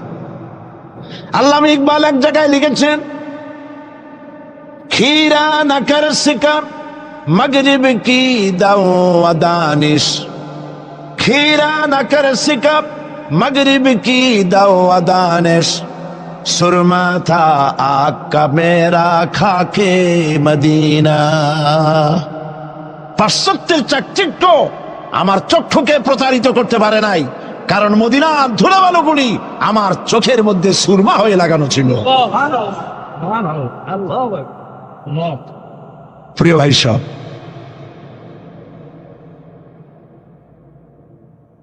ব্যক্তিত্ব এমন তৈরি করতে হবে আল্লাহর দরবারে, আল্লাহ ছাড়া কিছু নেই। এই কলিজার ভিতরে আল্লাহ এবং রসুলের মহব্বত ছাড়া সব মহব্বতকে উৎখাত করে দিন। বিবির মহব্বত, বাচ্চার মহব্বত, পৃথিবীর মহব্বত, সব মহব্বতকে এর উপরে স্থান দিতে হবে আল্লাহ এবং রসুল। তাহলেই সঠিক মুসলমান হতে পারবে। আর এইরকম মুসলমান 130 কোটির দরকার নাই, 313 জন যথেষ্ট।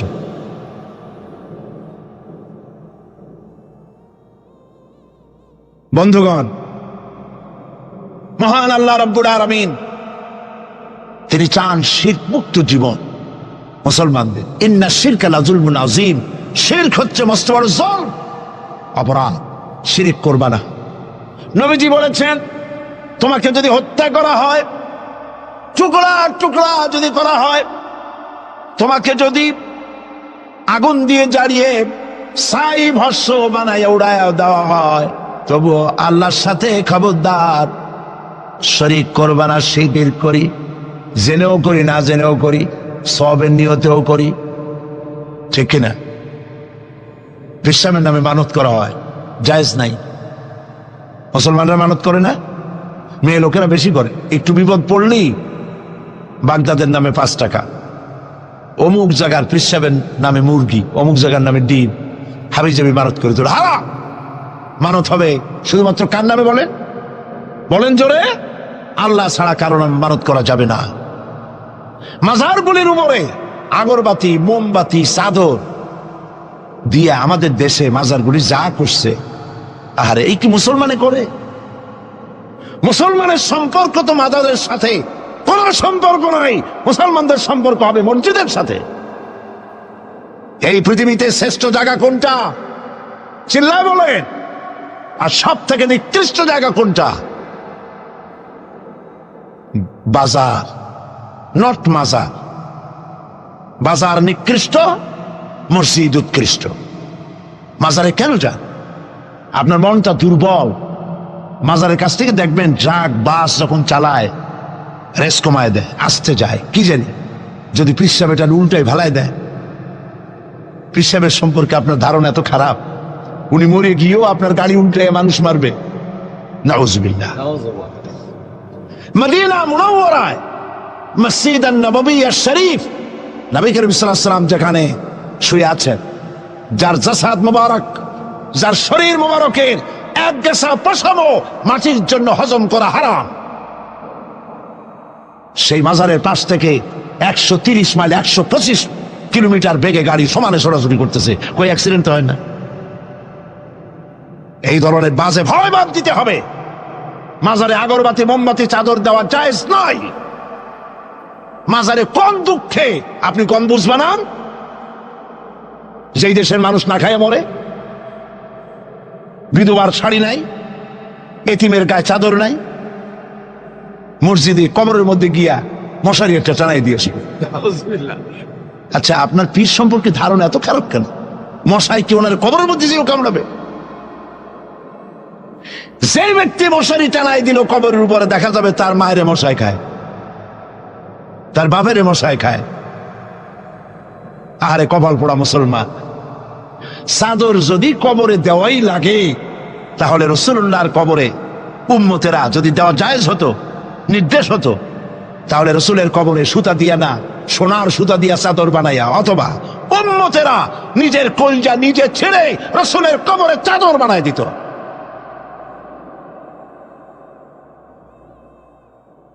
কাজে এগুলি বন্ধ করতে হবে। হাইকোর্টের মাজার, সালাতের অর্থ হচ্ছে নিকটবর্তী হওয়া, মুখ ঘুরানো, মুতাওয়াজ্জা হওয়া। ওই যে হযরত ইব্রাহিম আলাইহিস সালাম বলেছিলেন, ইন্নী ওয়াজ্জাহতু ওয়াজহিয়া লিল্লাযী ফাতারাস সামাওয়াতি ওয়াল আরদ। জানেন আপনারা?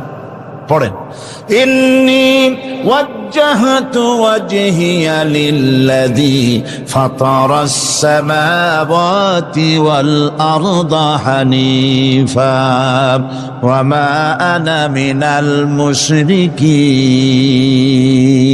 নিশ্চয় আমার মুখ ঘুরায় দিলাম। কার দিকে? যিনি আকাশ এবং জমিনের স্রষ্টা, সব কিছুর মালিক যিনি, তার দিকে আমি মুতাওয়াজ্জা হলাম। নামাজের অর্থই হচ্ছে মুতাওয়াজ্জা হওয়া, মুখ ঘুরিয়ে দেওয়া, চেহারা ঘুরিয়ে দেওয়া। আর নামাজের আরেক অর্থ হচ্ছে নিকটবর্তী থেকে আরো নিকটবর্তী হওয়া। আল্লাহ রাব্বুল আলামিন বলেন, নিকটবর্তী হতে হলে ওয়াসজুদ ওয়াকতারিব, সেজদা দাও আর সেজদার মাধ্যমে আমার নিকটবর্তী হয়ে যাও। সেজদা দিলেই আল্লাহর নিকটবর্তী হওয়া যায়। কোন সুবহানাল্লাহ! সাহাবী, আল্লাহর নবীর সাহাবী প্রশ্ন করেছেন, নবীজি, বান্দা কখন আল্লাহর নিকটবর্তী হয়ে যায়? নবীজি বলেছেন, বান্দা যখন সেজদা দেয় তখন আল্লাহর বান্দার মাঝে কোনো হিজাব থাকে না, একদম আল্লাহ পাকের নিকটবর্তী হয়ে যায় বান্দা যখন সেজদায় পড়ে যায়। সুতরাং নামাজ হচ্ছে নিকটবর্তী হওয়া, সালাত এটা হচ্ছে নিকটবর্তী হওয়া।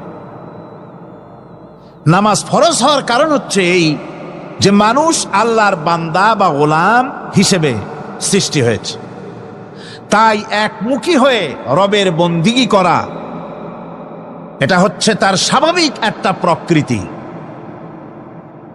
আল্লাহ রাব্বুল আলামিন এই প্রকৃতির দাবি মিটাবার জন্যই নামাজের ব্যবস্থা করেছেন। মানুষের ফিতরত, মানুষের নেচার, মানুষের ফিতরত হচ্ছে এই যে কারো না কারো কাছে মাথা নত করা, হাত জোড় করা, মাথা নত করা, সার্বভৌমত্বের মালিক কাউকে মনে করা। হাত জোড় করতে হলে, মাথা নত করতে হলে, সার্বভৌমত্বের মালিক হিসেবে কাউকে গ্রহণ করতে হলে আল্লাহর বিকল্প কেউ আছে নাকি? ইসলামের মূল দাওয়াতটা হলো ফিতরাত অনুযায়ী দাওয়াত দেওয়া হয়েছে, মানুষ যেন মাথা নত করে, গোলামি করে। এজন্য আল্লাহ রাব্বুল আলামিন বলেছেন যে আমি মানুষ এবং জিনকে সৃষ্টি করেছি, তার কারণটাই হলো মা খালাকতুল জিন্না ওয়াল ইনসা ইল্লা লিয়াবুদুন। মানুষ আর জিন জাতিকে সৃষ্টি করা হয়েছে ইবাদতের জন্য, গোলামির জন্য। ইবাদত আর গোলামি এটাই করতে হবে, গোলামি করতে হবে, দাসত্ব করতে হবে। আর এই দাসত্ব, আল্লাহর আনুগত্য, এই গোলামির দাওয়াত দিয়েছেন দুনিয়ার সব নবীরা। কোন নবী বলেন নাই যে আমার গোলামি করো। কেউ বলেছেন? বলেন জোরে, কেউ বলেছেন? আল্লাহ পাক বলেন, ওয়ালাকাদ বা'আসনা ফি কুল্লি উম্মাতির রাসূলা আন ইবুদুল্লাহা ওয়াজতানিবুত তাগুত। প্রত্যেক জাতির জন্য আমি রাসূল প্রেরণ করেছি। তারা মানুষকে দাওয়াত দিয়েছেন এই কথা বলে যে এক আল্লাহর গোলামি করো, তিনি ছাড়া কোনো ইলাহ নাই, আইনদাতা নাই, বিধানদাতা নাই, তার গোলামি, তার সামনে মাথা নত করে দাও। নামাজ হচ্ছে তাওহীদের অবশ্যম্ভাবী এক বহির্প্রকাশ। তাওহীদের জন্য তাওহীদবাদী মানুষ যারা, তাদেরকে নামাজ আদায় করতেই হবে। আকীদা বিশ্বাসের দিক থেকে তাওহীদ যদি হয় পুরা দ্বীনের মূল উৎস, তাহলে আমলের দিক থেকে নামাজ হচ্ছে পুরা দ্বীনের মূল ভিত্তি। নামাজ হচ্ছে আমলের মূল ভিত্তি। এর বাস্তবায়ন ছাড়া দ্বীন পূর্ণ হয় না। নামাজ মুমিনের কেবলমাত্র একটি উত্তম আমলই নয়, বরং নামাজ হচ্ছে ঈমানের মূল ভিত্তি। যার কাছে নামাজ নাই তার কাছে কিছুই নেই। রাসূল করিম সাল্লাল্লাহু আলাইহি ওয়াসাল্লাম বলেছেন যে নামাজ যে ব্যক্তি পড়ে না, আল্লাহ পাকের সাথে তার কোনো সম্পর্ক বাকি থাকে না। সুতরাং এই নামাজটা হচ্ছে এই যে একমাত্র একাগ্র চিত্তে আদবের সাথে আল্লাহর সামনে রুজু হয়ে যাওয়া। কোরআনে কারীম বলছে, মুনিবিনা ইলাইহি ওয়াত্তাকুহু ওয়া আকিমুস সালাতা ওয়া লা তাকুনু মিনাল মুশরিকিন। তোমরা আল্লাহর দিকে রুজু হয়ে যাও এবং তাকে ভয় করে অন্যায় কাজ থেকে বিরত থাকো, আর নামাজ কায়েম করো, মুশরিকদের অন্তর্ভুক্ত হয়ে যেও না। নামাজ কায়েম করা, নামাজের আদেশ কোরআনে কারীমের মধ্যে আল্লাহ পাক বহু জায়গায় করেছেন। ঈমানের পর নামাজই হচ্ছে সবচেয়ে বড় জরুরি। একজন মানুষ ঈমান আনলো, যেমন কালকে একজন ঈমান এনেছে, ঈমান আনার সাথে সাথে তার প্রথম কাজ কি বলুন? বলেন, প্রথম কাজ কি? ফজরের নামাজের আগে একজন ইসলাম কবুল করলেন, তার প্রথম দায়িত্ব নামাজকে আদায় করে দেওয়া, ফজরের নামাজ পড়াম। জোহরের আগেই কেউ ঈমান আনলো, তার প্রথম দায়িত্ব জোহরের নামাজ আদায় করা। আসরের নামাজের আগে ঈমান এনেছে, তার প্রথম দায়িত্ব হলো আসরের নামাজ আদায় করা। তার মানে হলো ঈমান আনার পর একজন ঈমানদারের প্রথম দায়িত্ব হচ্ছে নামাজ। গুরুত্বপূর্ণ বিষয়, খুব ভালো করে শুনতে হবে, ইয়াদ রাখতে হবে প্রত্যেকটি মুসলমানের। এই নামাজ কি জিনিস, কেমনে আদায় করতে হবে, আদায় না করলে কি হবে, গুরুত্বপূর্ণ এই কথাগুলি প্রত্যেকের স্মরণ রাখতে হবে। কিয়ামতের দিন মানুষ যে জাহান্নামে যাবে, জাহান্নামের জন্য, জাহান্নামে যে সব কারণে যাবে তার মধ্যে বড় কারণ কালকে বলেছিলাম, দেখি মনে আছে নাকি?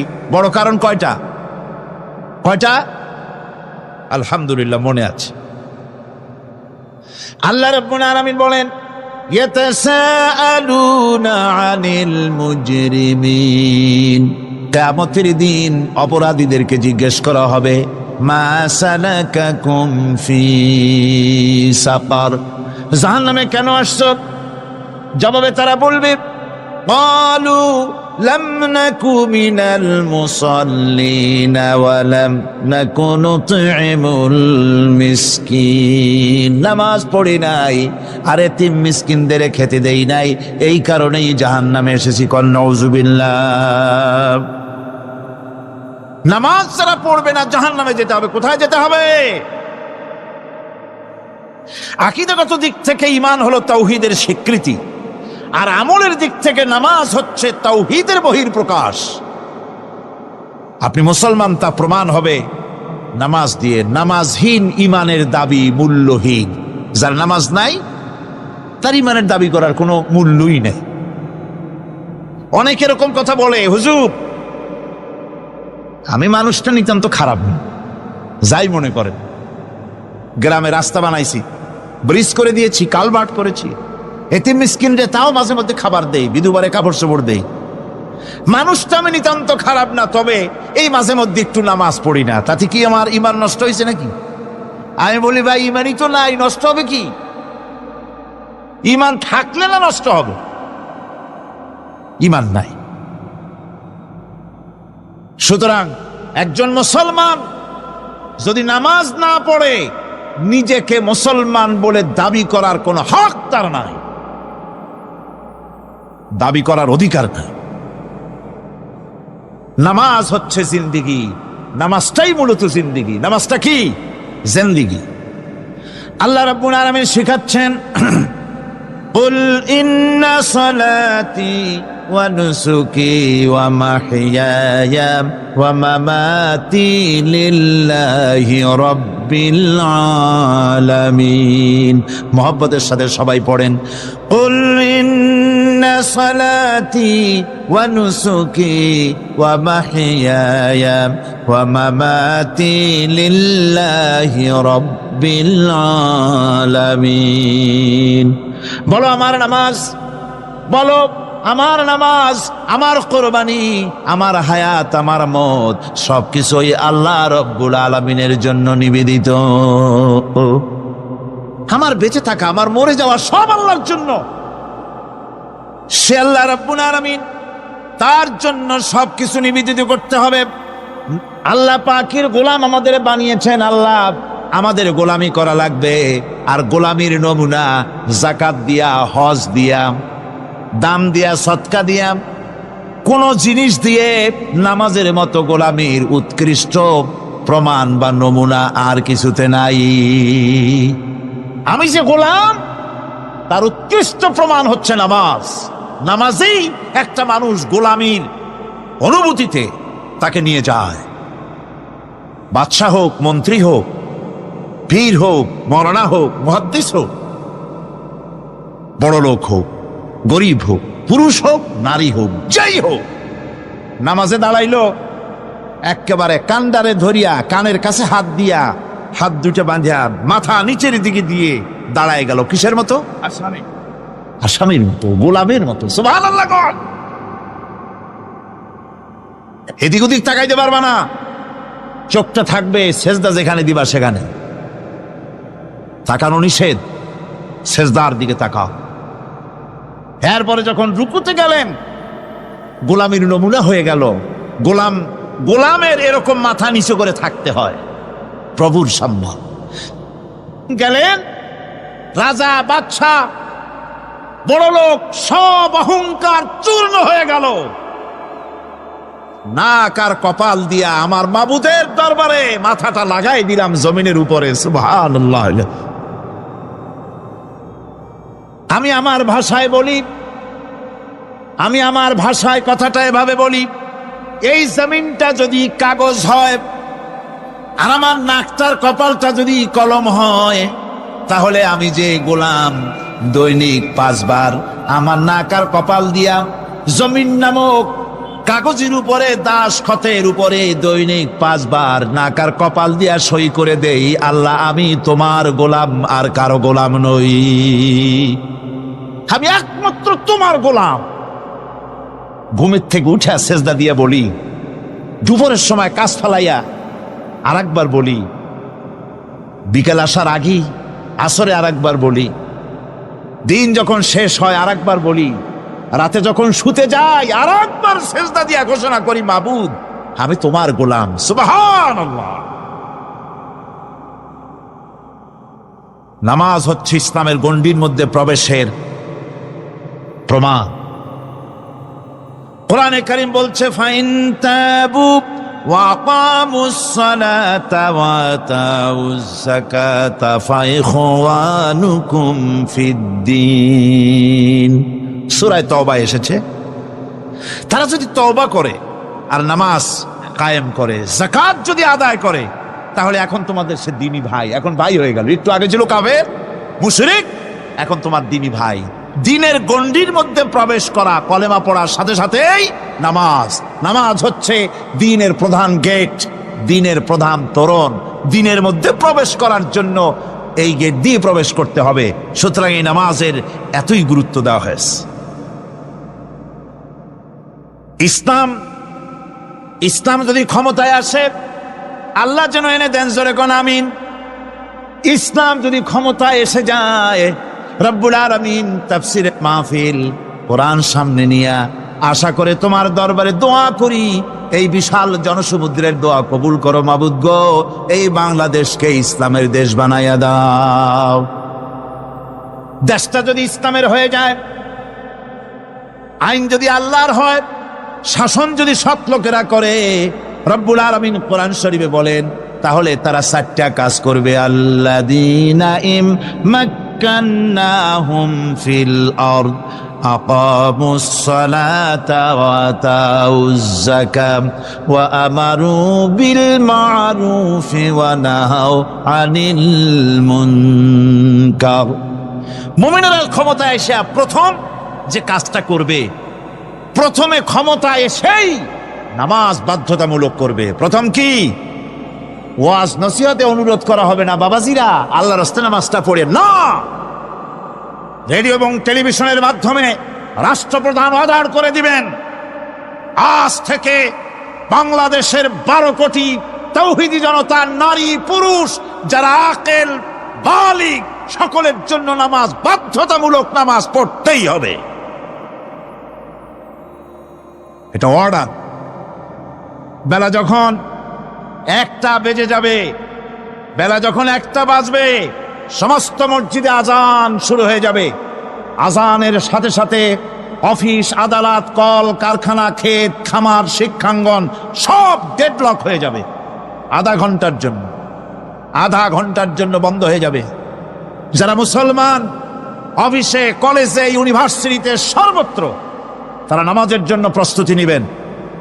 আধা ঘন্টার ভিতরে নামাজ আর খানা সেরে আবার কলেজ চলবে, বিশ্ববিদ্যালয় চলবে, কল চলবে, কারখানা চলবে, ক্যান্টনমেন্ট চলবে, সেক্রেটারিয়েট চলবে, সব আপন গতিতে চলতে থাকবে। আল্লাহর রহমত, বরকত আকাশ থেকে নাজিল হয়ে যাবে। আর এই অর্ডার যে দেওয়া হবে, নামাজ পড়বেন সেখানে। থানায় যখন আজান হবে, থানায় আজান হয়ে গেছে, থানার স্টাফ, পুলিশ যারা আছে জামাতে খাড়া হয়ে যাবে, ইমামতি করবেন ওসি সাহেব। এসপির অফিসে এসপি সাহেব ইমামতি করবেন, ডিসি সাহেব তার অফিসে ইমামতি করবেন, মন্ত্রী সেক্রেটারিয়েট ইমামতি করবেন, প্রেসিডেন্ট বঙ্গভবন ইমামতি করবেন, বিশ্ববিদ্যালয়ের ভাইস চ্যান্সেলরের ইমামতিতে সে জায়গার মুসলমান ছাত্র ছাত্রী, শিক্ষক শিক্ষয়িত্রী এক জামাতে নামাজ আদায় করবে। এই যদি হয় চিত্র দেশের, অপরাধ থাকবে। থানায় ওসি সাহেব নিজেই যদি জামাতের ইমামতি করেন, এইভাবে নামাজ আদায় করেন, পুলিশদের নিয়ে জামাতে ঘুষ আর খাবে তারা? এসপি সাহেবের অফিসে, ডিসি সাহেবের অফিসে মন্ত্রীরা যদি এভাবে নামাজ কায়েম করে, তাহলে কি অন্যায় অপরাধ কিছু থাকবে সমাজে? থাকবে না। সুতরাং নামাজ বাধ্যতামূলক করে দেওয়া হবে। নামাজ বাধ্যতামূলক, সকলকে নামাজ পড়তে হবে। নামাজ হচ্ছে অপকর্মের প্রতিবন্ধক। নামাজ পড়লে অন্যায় কাজ থেকে বাঁচার পর, অন্যায় থেকে বাঁচাই কিসে? নামাজ। আল্লাহ রাব্বুল আলামিন বলেন, উতলু মা উহিয়া ইলাইকা মিনাল কিতাবি ওয়া কিমিস সালাম ইন্নাস সালাতা তানহা আনিল ফাহশাই ওয়াল মুনকার। হে নবী, এই কিতাব তেলাওয়াত করো, যা তোমার প্রতি অবতীর্ণ করা হয়েছে, এই কিতাব তেলাওয়াত করো আর নামাজকে প্রতিষ্ঠা করো। নিঃসন্দেহে নামাজ মানুষকে পাপাচার থেকে বাঁচায়া দেয়। অশ্লীলতা, পাপাচার থেকে মানুষকে বাঁচায় কে? জোরে চিল্লায় কোন কে? নামাজ। এই নামাজ মানুষকে অন্যায় কাজ থেকে বাঁচায় দেয়। নামাজ যে মানুষকে অন্যায় কাজ থেকে বাঁচায়, কেমনে বাঁচায়? আমরা যে নামাজ পড়ি, এই নামাজে তো আমাদেরকে অন্যায় কাজ থেকে বাঁচাইতে পারে না। নামাজি বহুত মানুষ আছে অন্যায় করে, করে কিনা কন? না করে না? করে। নামাজি অথচ অন্যায় করে। আর আল্লাহ বলছেন নামাজিকে, নামাজ তাকে অশ্লীলতা থেকে ফিরায়। তাহলে কথা কারটা ঠিক? আল্লাহটা। জোরে বলেন কারটা ঠিক? অবশ্যই আমার আল্লাহর কথা হক। আমি ভুল করতেছি, আমি যেন কোথাও ভুল করতেছি, সামথিং ইজ রং, কোথাও যেন আমরা ভুল করে বসতেছি, সেই ভুলটা কি আমরা আবিষ্কার করতে চেষ্টা করবো ইনশাআল্লাহ। প্রথম যে কথাটা সেটা হচ্ছে এই যে আমরা যা নামাজে পড়ি আমরা তা বুঝি না। কথা ঠিক কিনা? আমি যদি এখন প্রশ্ন করি সামি আল্লাহু লিমান হামিদা অর্থ কি কন, ফার্স্ট ডিভিশনে কয়েকটা লেটার নিয়ে ফেল করবেন এরকম লোক আছেন না নাই? সুবহান রাব্বিয়াল আলা অর্থ কি জানি না, সুবহান রাব্বিয়াল আযীমের অর্থ কি জানি না, দোয়া কুনুত অর্থ কি জানি না, তাশাহুদ অর্থ কি জানি না, সূরা ফাতিহার অর্থ কি জানি না, এমন কি উযুর মধ্যে কয়টা ফরজ তা অনেকের জানা নাই। কথা কি বেশি বললাম না ঠিক বলছি? একজনের জিজ্ঞেস করলো, মিয়া উযুতে কয় ফরজ? কয় হুজুর কি মনে করেন যে বুঝি জানি না? এটা তো সাধারণ ব্যাপার, বলেন না কয় ফরজ? কয় উযুতে তো 17 ফরজ। কি কি? কয় হাত ধোয়া, পাও ধোয়া, মুখ ধোয়া, নাক ধোয়া, চোখ ধোয়া, জিহ্বা ধোয়া, মাথা ধোয়া। বলতে বলতে গুনে দেখা গেল প্রায় 19টার মতো বলছে। বলা হলো মিয়া বললেন আপনি উযুতে ফরজ 17টা, কইলেন আপনি 19টা। কয় হুজুর জানি আরো, বলি না আপনাদের ভয়তে। উযু জানে না, নামাজ জানে না, তাকে এই নামাজ কেমনে ফিরাবে অন্যায় কাজ থেকে? কথা বুঝতে পেরেছেন? নামাজে আল্লাহু আকবার বললাম, এরপরে সানা পড়লাম, তারপরে সূরা ফাতিহা পড়লাম। সূরা ফাতিহার ভেতরে যে সমস্ত কথাগুলি বললাম সেই কথাগুলি বুঝি না, কি বলেছি তাও জানি না। এরপরে সুবহান রাব্বিয়াল আলা বলেছি, সুবহান রাব্বিয়াল আযীম বলেছি, সামি আল্লাহু লিমান হামিদা বলেছি, অর্থ কি জানি না। আল্লাহ তা শুনতে পান, যে ব্যক্তি আল্লাহর প্রশংসা করেন তিনি তা শুনতে পান। নামাজের মধ্যে আইডিয়া দেওয়া হচ্ছে তুমি যে আল্লাহর জন্য নামাজ পড়তেছো, প্রশংসা করতেছো, এটা এমন নয় যে আল্লাহ পাক দেখছেন না বা শুনতেছেন না। তুমি যা বলতেছো, প্রশংসা করতেছো, আল্লাহ পাক তা শুনতে পাচ্ছেন। সামি আল্লাহু লিমান হামিদা, সুবহান রাব্বিয়াল আলা। আমি মহান সর্বশ্রেষ্ঠ আল্লাহ রাব্বুল আলামিনের পবিত্রতা ঘোষণা করছি, আমি তার প্রশংসা করছি। সূরা ফাতিহার কি আমরা বলি আপনারা ব্যাখ্যা দেখে বুঝে নিয়েন, সেগুলি আমি এখানে বলে বাকি কথা সব শেষ করতে পারবো না। নামাজে কি পড়েন সেটা যদি জানতেন অবশ্যই আল্লাহ রাব্বুল আলামিনের কথা কার্যকরী হয়ে যেত। ইন্নাস সালাতা তানহা আনিল ফাহশাই ওয়াল মুনকার। নামাজ মানুষকে পাপের কাজ, অশ্লীলতা থেকে ফিরাতে পারে। আল্লাহ ইন্না বসায়ছেন, নিশ্চয়ই, বেশক, অবশ্যই নামাজ পাপ থেকে ফিরাবে। কিন্তু কেমনে ফিরাবে নামাজ তো বুঝি না, নামাজ তো বুঝি না। খালি সেজদা দেয় জনমের মতো। আর সেজদা কি? নামাজে যদি দেখে ইমাম দেরি করতেছে, আত্তাহিয়াত পড়তে দেরি হয়ে যাচ্ছে, পিছন থেকে সিগন্যাল মারে, ঠিক কিনা? বেয়াদব, বেয়াদব। তোমার নামাজ, তোমার আত্তাহিয়াত আগে শেষ হয়েছে, তাতে কি হয়েছে? চুপ করে বসে থাকো। ইমামকে কাশি দিয়া সতর্ক করার অধিকার তোমার নাই। যদি ইমামকে সতর্ক করার জন্য কাশি দিয়ে থাকো, তোমার নামাজ ফাসেদ হয়ে যাবে। এটা ফাজলামি করার জায়গা না, এটা নামাজ। এর নাম কি? ধীরে সুস্থে নামাজ পড়তে হবে। অনেকে মসজিদটারে মনে করে জেলখানা, ঢুকতে যত দেরি, বেরোতে পারলে যেন বাসে যান ছটফট করে। সিনেমার মধ্যে গিয়ে ঘন্টার পর ঘন্টা বসে থাকে, খারাপ লাগে না? মসজিদে কেরাত যদি একটু লম্বা পড়ে, পিছনে বসে খালি কি যে করে, মনে মনে বলতে থাকে যে ইমাম এমন কাঁচা ছাড়া ছাড়ি না।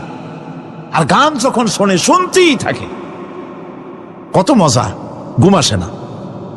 নউজুবিল্লাহ কর।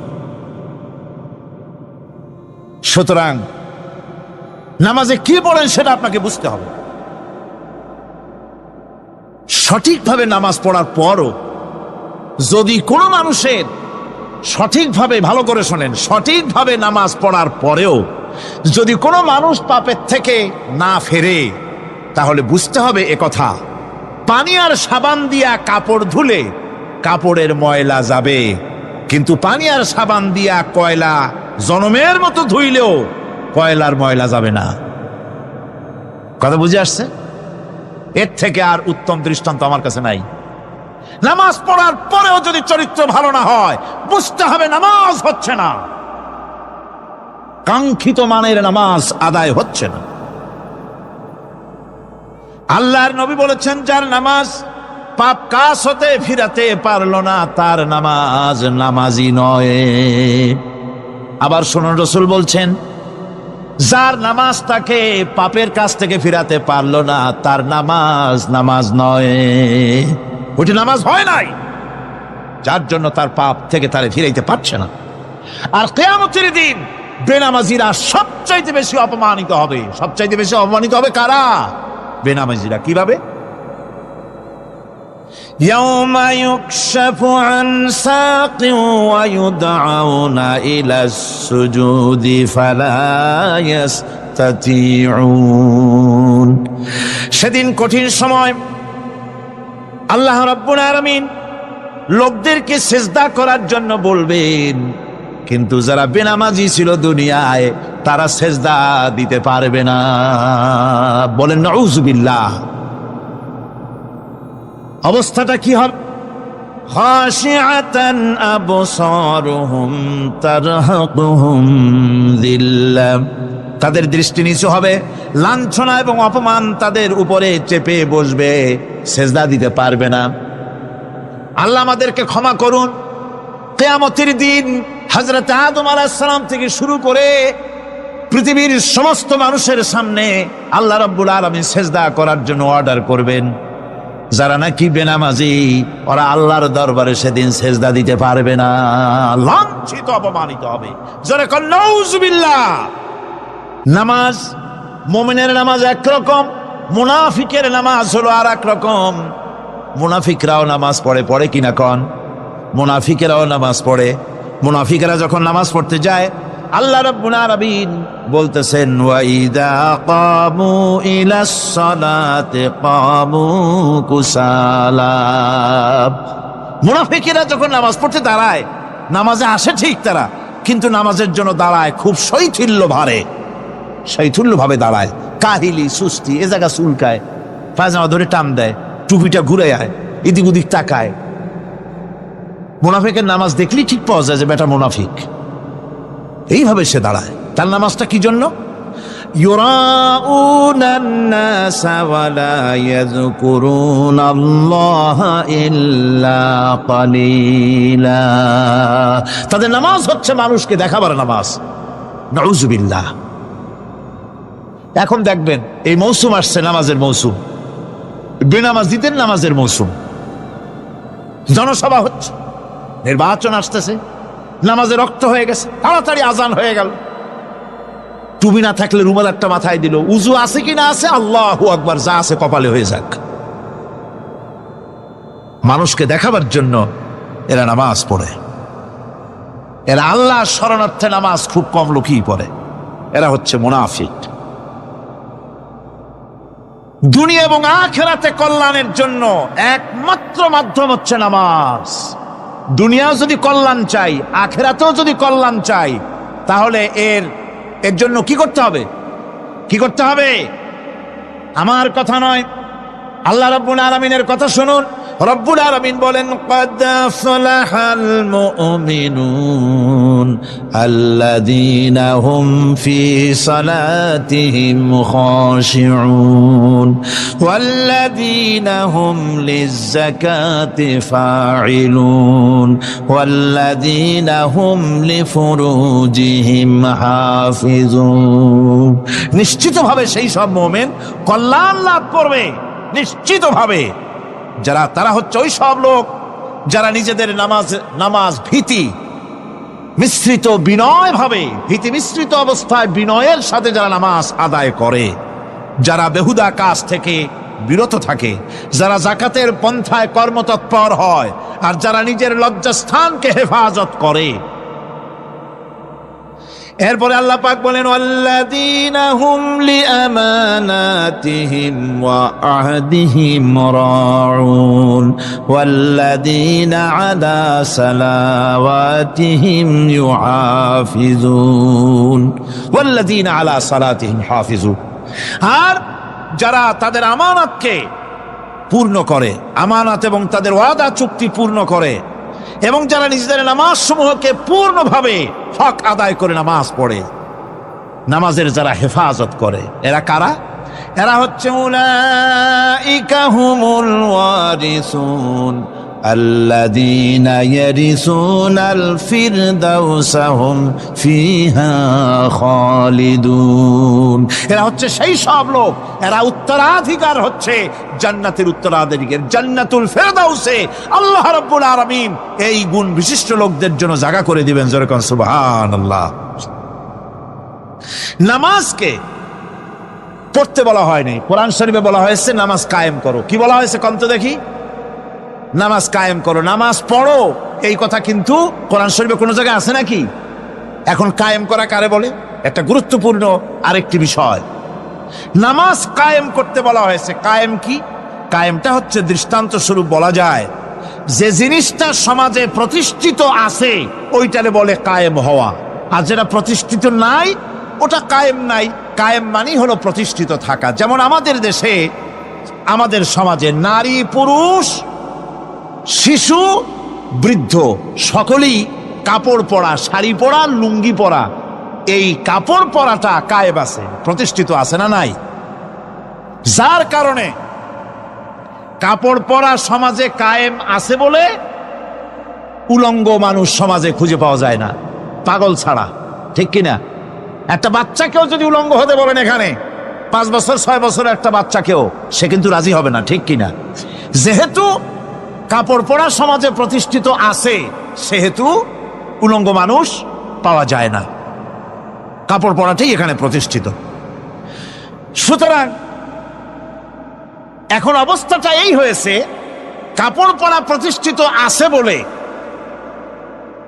কোন উলঙ্গ মানুষ এসে যদি এই মঞ্চে দাঁড়ায় আর বলে আমাকে একটু বক্তৃতা করতে দেন, আপনারা কি করবেন? মঞ্চে তো উঠতেই দিবেন না। উলঙ্গ মানুষ যদি কোনো চাকরি নিতে যায় ইন্টারভিউতে, তাকে লাইনে দাঁড়াইতে দেবে?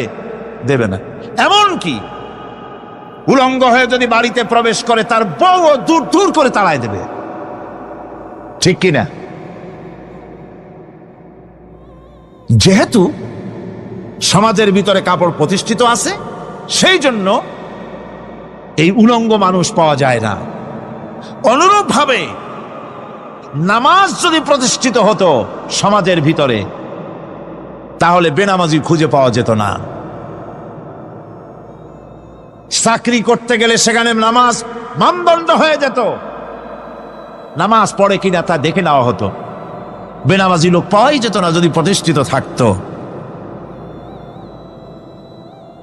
প্রথম প্রশ্নই হতো তুমি নামাজ পড়ো কিনা। ইলেকশনে যদি একজন উলঙ্গ মানুষ এসে দাঁড়ায়, ভাইরা এবার আমার বোতল মার্কা বাক্স, উলঙ্গ মানুষ এসে ভোটে দাঁড়াইছে, আপনারা ভোট দিবেন? দিবেন। ওই যে কাপড় প্রতিষ্ঠিত আছে বলে, লুঙ্গি প্রতিষ্ঠিত সমাজে আছে বলে উলঙ্গ মানুষকে আপনি ভোট দিবেন না। নামাজ যদি প্রতিষ্ঠিত থাকতো সমাজে, বেনামাজি মানুষ যদি এসে মঞ্চে দাঁড়ায়া যতই বলতো আমি ক্ষমতায় গেলে এই করব সেই করব, নামাজ প্রতিষ্ঠিত থাকলে পরে বেনামাজিরে কেউ ভোট দিত না। নামাজ যদি প্রতিষ্ঠিত থাকতো তাহলে অফিসের অফিসার তো দূরের কথা, বেনামাজি অফিসের ঝাড়ুদারের চাকরিও তার কিসমতে জুটত না যদি নামাজ প্রতিষ্ঠিত থাকতো। এর নাম হলো নামাজ কায়েম হওয়া। নামাজ কায়েম থাকলে এই অবস্থার সৃষ্টি হতো। এই জন্য আল্লাহ পাক বলেছেন নামাজকে কায়েম করতে হবে। নামাজ হবে সব ভালো কাজের মানদণ্ড। সমস্ত ভালো কাজের মানদণ্ড কি? নামাজ। নামাজ আমাদেরকে বড় রকমের শিক্ষা দেয়। কি শিক্ষা দেয়?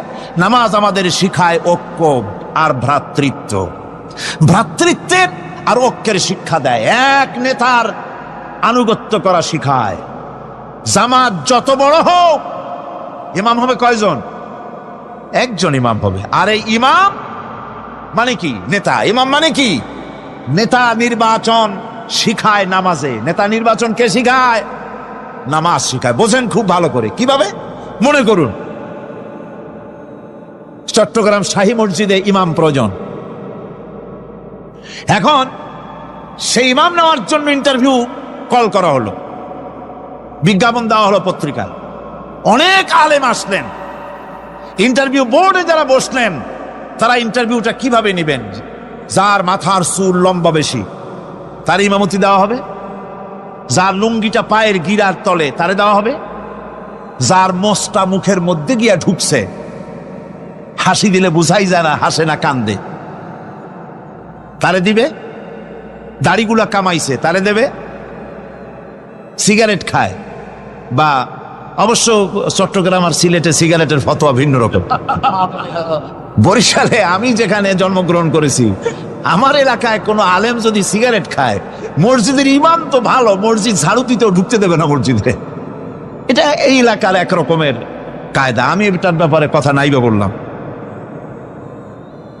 তো আপনারা খুঁজে দেখবেন সে সিনেমা দেখে নাকি, মিথ্যা কথা বলে নাকি, বউ পর্দায় থাকে নাকি।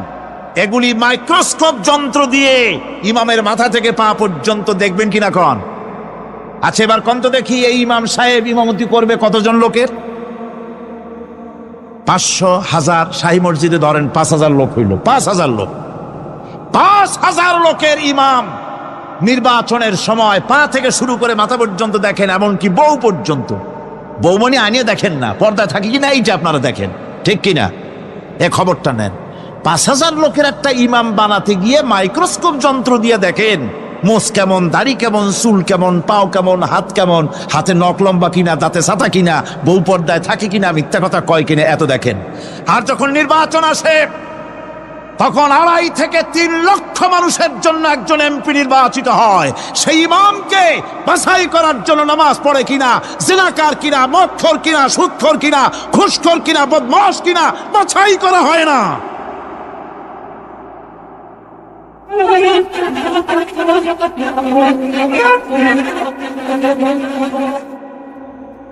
নামাজ আমাদেরকে এটা শিখায় ইমাম কেমনে বানাইতে হবে। কন সুবহানাল্লাহ। নামাজ ঐক্য শিখায়, নামাজ ভ্রাতৃত্ব শিখায়, নামাজ পারস্পরিক মহব্বত শিখায়, নামাজ নেতা কেমন হওয়া উচিত, নেতা নির্বাচন শিখায়। আবার নেতা ভুল করলে তার ভুল বলা যাবে না, এরকম হতে পারবে না। নামাজের ভিতরে ইমাম যদি ভুল করলেন, আপনি লোকমা দিবেন, সুবহানাল্লাহ, আল্লাহু আকবার বলবেন। যদি তিনি সংশোধন না হলেন আবার দেন, তাতেও সংশোধন হলো না আবার দেন। 3 বার লোকমা দেওয়ার পর যদি ভুল সংশোধন না করে নামাজ ছেড়ে দেন, ইমামকে বের করে দেন, নতুন ইমাম নিয়োগ করেন। যারা ক্ষমতায় যাবে, আপনি রাষ্ট্রের ইমাম যারে বানাবেন, সেই রাষ্ট্রীয় ইমাম যদি জনগণের ইচ্ছার বিরুদ্ধে যদি চলে, 1 বার লোকমান দেন, 2 বার লোকমান দেন, 3 বার দেন, তারপরেও যদি না নামে, ঘট ধরে নামে। নামাজ আপনাকে নেতা নির্বাচন, নেতাকে প্রতিষ্ঠিত রাখা, নেতার আনুগত্য আপনাকে শেখায়। নামাজ লাইন সোজা করে দাঁড়াতে হবে। লাইন যদি বাঁকা করেন, আপনার কলজেটা ওরকম বাঁকা হয়ে যাবে। কন নাউযুবিল্লাহ। নামাজের কাতারে যার কারণে নামাজের কাতার বাঁকা হবে, পুরা কাতারের জন্য আল্লাহর কাছে ওই লোকটা দায়ী হয়ে যাবে। নামাজ শৃঙ্খলা শিখায়। সুবহানাল্লাহ কইতে ইচ্ছা করে না? নামাজ শৃঙ্খলা শিখায়, শৃঙ্খলা বোধ শিখায়, সোজা হয়ে দাঁড়ায়। তারপরে ঐক্য এবং মহব্বত শিখায়। নামাজের ভিতরে যখন দাঁড়ায় গেলেন, আমির দাঁড়ালো, ফকির দাঁড়ালো, মন্ত্রী দাঁড়ালো, তার ড্রাইভারও দাঁড়ায় গেল, একই কাতারে দাঁড়ায় গেছে। নামাজ পড়তে গিয়ে ড্রাইভারের পাও গিয়ে লেগেছে মন্ত্রীর গায়ে। নামাজ শেষ হওয়ার পর মন্ত্রীর বাবার ক্ষমতা নাই এ কথা বলার যে, বেটা ড্রাইভার সলিমদ্দি, তোর পাও লেগেছে আমার পায়ে, তোর চাকরি শুদ্ধা দোজকে পাঠায় দেব। পারবে বলতে? পারবে না। মিয়া মন্ত্রী সাহেব, এটা তোমার সেক্রেটারিয়েট না, এটা আল্লাহর ঘর। এটা কার ঘর? এক হি সব মে खड़े हो गए महमूद व अयाज, एक ही सफ में खड़े हो गए महमूद व अयाज, न कोई बंदा रहा न कोई बंदा नवाज। एक ही কাতারে দাঁড়িয়ে গেছে সম্রাট মাহমুদ আর চাকর আয়াজ। এখন সম্রাট মাহমুদও নাই, চাকর আয়াজও নাই, সম্রাট আর চাকর দুজনই আল্লাহ পাকের গোলাম হয়ে গিয়েছে। তুমি মসজিদে এসেছো, তুমি আল্লাহর গোলাম। কার গোলাম? আল্লাহ পাকের গোলাম। এই জিনিস শিখায় নামাজ। নামাজ শিখায় মানুষকে পাঞ্চুয়ালিটি, নিয়মানুবর্তিতা, সময়ের জ্ঞান শিখায় নামাজ। নামাজ মানুষকে কি শিখায়? আল্লাহ রাব্বুল আলামিন বলছেন, ইন্নাস সালাতা কানাত আলাল মুমিনিনা কিতাবাম মাওকুতা। নিঃসন্দেহে নামাজ মোমেনদের নিয়মানুবর্তিতার সাথে ফরজ করা হয়েছে, তাদের উপরে নিয়মানুবর্তিতার উপরেই, সময়ের উপরে নামাজকে ফরজ করা হয়েছে। আপনার আন্দাজ মতো আপনি পড়তে পারবেন না, সময় মতো পড়তে হবে, আউয়াল ওয়াক্তে পড়তে হবে। আমার দেশের মসজিদগুলিতে ফজরের নামাজ পড়া হয় এমন সময় পূর্ব দিক ফর্সা হয়ে যায়। ইমাম সাহেব যদি ভুল করেন, নামাজ যদি দোহরাতে যান তাহলে সূর্য উদয় হয়ে যাবে, এমন অবস্থা। নামাজ এত দেরিতে পড়া হয়। প্রত্যেক ওয়াক্তের নামাজ আউয়াল ওয়াক্তে পড়ার জন্য রাসূল সাল্লাল্লাহু আলাইহি ওয়াসাল্লাম তাগিদ করেছেন। সময়ের দিকে লক্ষ্য রাখতে বলা হয়েছে। যেই জাতি, লক্ষ্য করুন, যে জাতি দৈনিক 5 বার টাইমলি, অক্ত মতো, সময় মতো নামাজ আদায় করতে হয়, দুর্ভাগ্যজনক সত্য, সেই জাতির কাছে সময়ের কোনো দাম নাই। সময়ের দাম নাই। 9টার গাড়ি কয়টায় আসবে? 9টার গাড়ি কয়টায় আসবে? একদিন দেখা গেল সত্যি 9টার সময় এসে গেছে। যাত্রীরা বলছে মাশাআল্লাহ, অন্তত একটা দিন তো 9টার সময় আসলো। স্টেশন মাস্টার বলছে না, খুশি হওয়ার কারণ নাই, আজকের না, এটা গতকালকেরটা। আমার আমেরিকার সফরের সময়, যে বাড়িতে আমি আমেরিকায় থাকি, কুইন্স এলাকায়, নিউ ইয়র্ক সিটিতে, সে বাড়িওয়ালা চাকরি করে। সে আমাকে বলল 10টি বছর আমি একটা ট্রেনে যাতায়াত করি। সে বলছে রাত 3:45 ট্রেনটা আসে, ওই ট্রেনে চড়ে সে তার কর্মস্থলে যায়। বলল 10টা বছর আমি এখানে আছি, 10 বছরের ভিতরে এই ট্রেনটা 1 মিনিটের জন্য এদিক ওদিক করলো না, ঠিক 3:45 এসে হাজির হয়ে গেছে। ঝড় হোক, বৃষ্টি হোক, স্নো পড়ুক, বরফ পড়ুক, টাইমলি চলতেছে। দুনিয়ায় ভিন্ন জাতিরা যে উন্নতি করে তার পেছনে সময়ের জ্ঞান তাদের অনেক বেশি আমাদের থেকে। কথা ঠিক কিনা? আমাদের সময় জ্ঞান নাই, সময়ের কোনো মূল্য আমরা দেই না।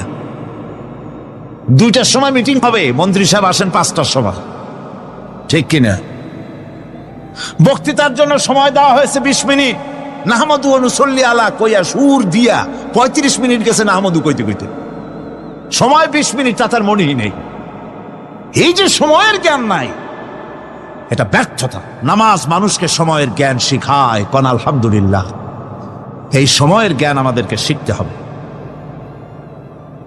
এবার আমি আপনাদের সামনে বলতে চাই, আল্লাহর নবী জনাবে মুহাম্মদ রাসূলুল্লাহ সাল্লাল্লাহু আলাইহি ওয়াসাল্লাম নামাজের ব্যাপারে কি বলছেন। এতক্ষণ তো আল্লাহর কথা শোনালাম, কার কথা শোনাইছে?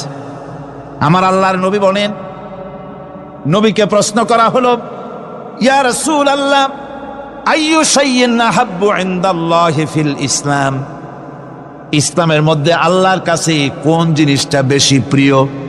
আল্লাহর কাছে ইসলামের কোন জিনিসটা বেশি প্রিয়? হুজুর বললেন, as-salatu li waqtiha, মান তারাকা সালাতান ফালা দীনা লাহু ওয়াস-সালাতু ইমাদুদ্দিন।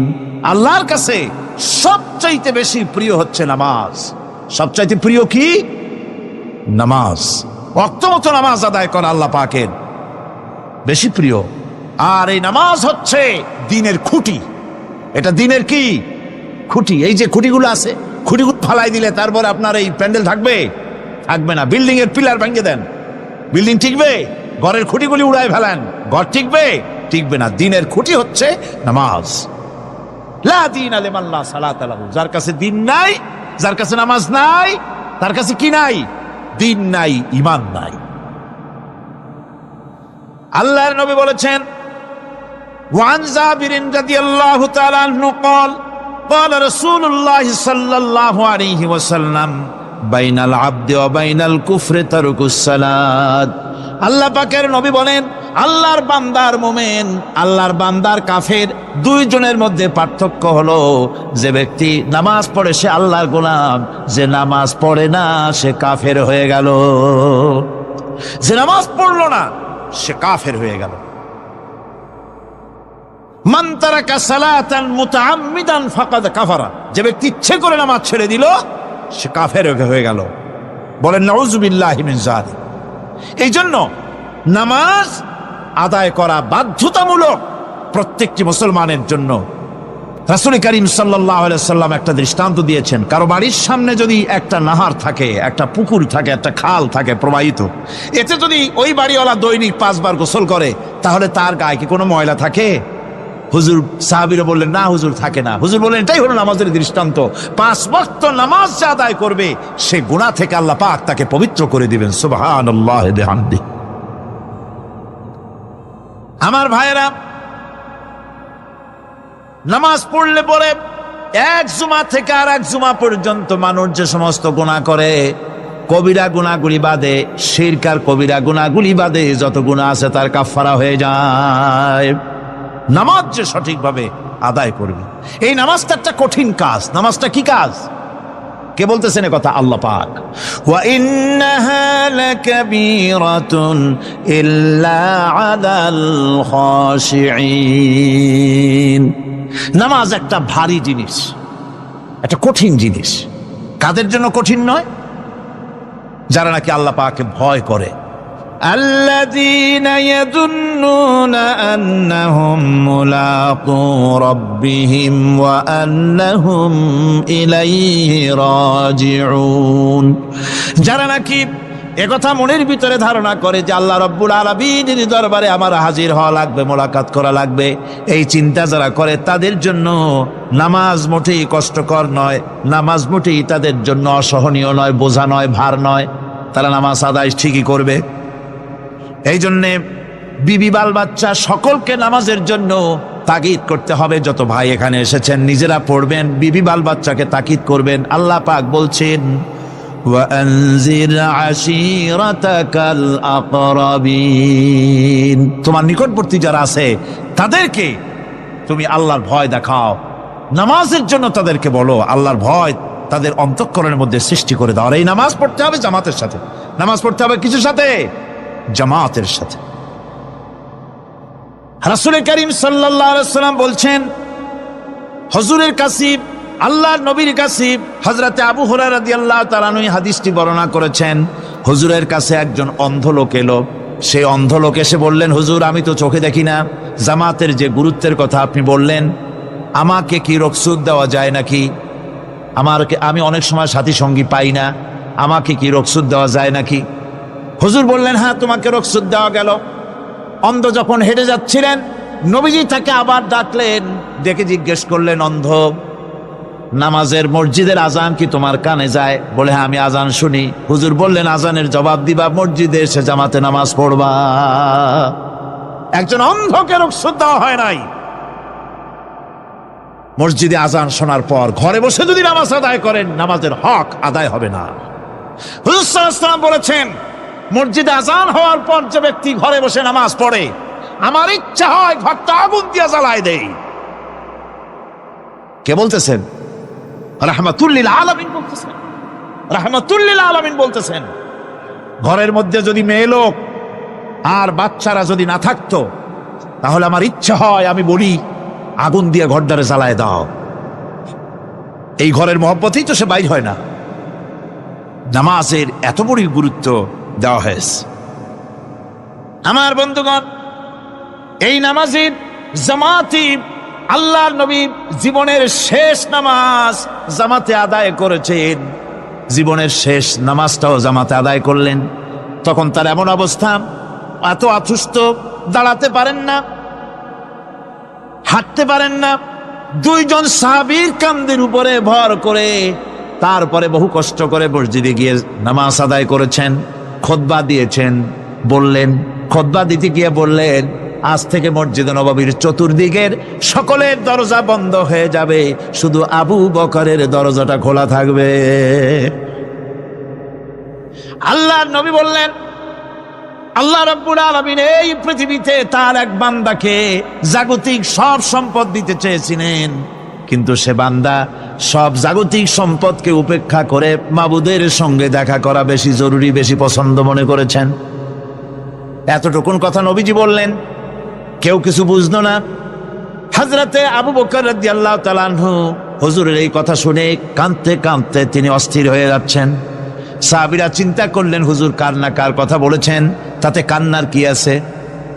বয়োবৃদ্ধ জ্ঞান বৃদ্ধ হযরতে আবু বকর রাদিয়াল্লাহু তাআলা আনহু বুঝতে পেরেছেন এই পৃথিবীর সব সম্পদ তো আল্লাহ হুজুরকেই দিতে চেয়েছিলেন। তিনি সমস্ত সম্পদকে উপেক্ষা করে তার মাবুদের সঙ্গে দেখা করার জন্য প্রস্তুতি নিয়েছেন। তার মানে হলো আল্লাহ নবীর বিদায় হয়ে যাবেন, আমরা নবী থেকে এতিম হয়ে যাব। নবীজি ঘরের মধ্যে প্রবেশ করলেন, প্রচন্ড জ্বর এলো। এই প্রচন্ড জ্বর নিয়ে তিনি শুয়ে আছেন, কখনো বেহুশ কখনো হুশ। এর মধ্যে সারাজান হয়ে গেল। সাহাবীরা বহুক্ষণ অপেক্ষা করে হযরত আবু বকরের ইমামতিতে নামাজ শুরু করলেন। হুজুরের হুশ এলো, প্রশ্ন করলেন, আয়েশা রে, এখন কোন সময়? হযরত আয়েশা বলেন, ইয়া রাসূলুল্লাহি, মসজিদে নববীতে নামাজ শুরু হয়ে গেছে। সাহাবীরা অনেকক্ষণ অপেক্ষা করে আমার বাবার ইমামতিতে নামাজ পড়তেছে সবাই, কিন্তু সাহাবীরা কেঁদে কেঁদে নামাজের মধ্যেই কাঁদতে কাঁদতে অস্থির হয়ে যাচ্ছে। তাদের মনের ধারণা হয়েছে নবীজির পেছনে নামাজ পড়ার কিসমত থেকে তারা মাহরুম হয়ে গেল। নবীজি বলেন, আয়েশা দরজা খুলে দাও আর আমার মাথাটা একটু উঁচু করে ধরো, আমি একটু নামাজের দৃশ্যটা দেখি। দরজা খুলে দেওয়া হলো, নবীজির মাথা উঁচু করে ধরা হলো। নামাজের জামাতের দৃশ্য দেখে নবীজি আবার শুয়ে পড়লেন। হযরতে মা আয়েশা লক্ষ্য করে দেখেন নবীজির দুই চোখের কোনা দিয়া পানি পড়তেছে। মা আয়েশা জিজ্ঞেস করেন, ইয়া রাসূলুল্লাহ, হে নামাজের দৃশ্য দেখে চোখে কেন পানি এলো? হুজুর বলেন, আয়েশা রে, এটা কোনো দুঃখের পানি নয়, এটা তৃপ্তির পানি। এই যে জামাত নামাজ পড়তেছে লোকেরা, এই জামাত কায়েমের জন্য তায়েফের ময়দানে অনেক রক্ত আমার ঝরেছে। উহুদের ময়দানে দান্দান মোবারক শহীদ হয়েছে, সাহাবায়ে কেরাম জীবন দিয়েছে। এই যে জামাত আমি দেখতে পেলাম, ভবিষ্যতের একটা ছবি যেন চোখে ধরা পড়লো। আমার মনে হলো কিয়ামত পর্যন্ত এই পৃথিবীতে আমার যত উম্মত আসবে তারা এইভাবে করে জামাতে নামাজ আদায় করবে।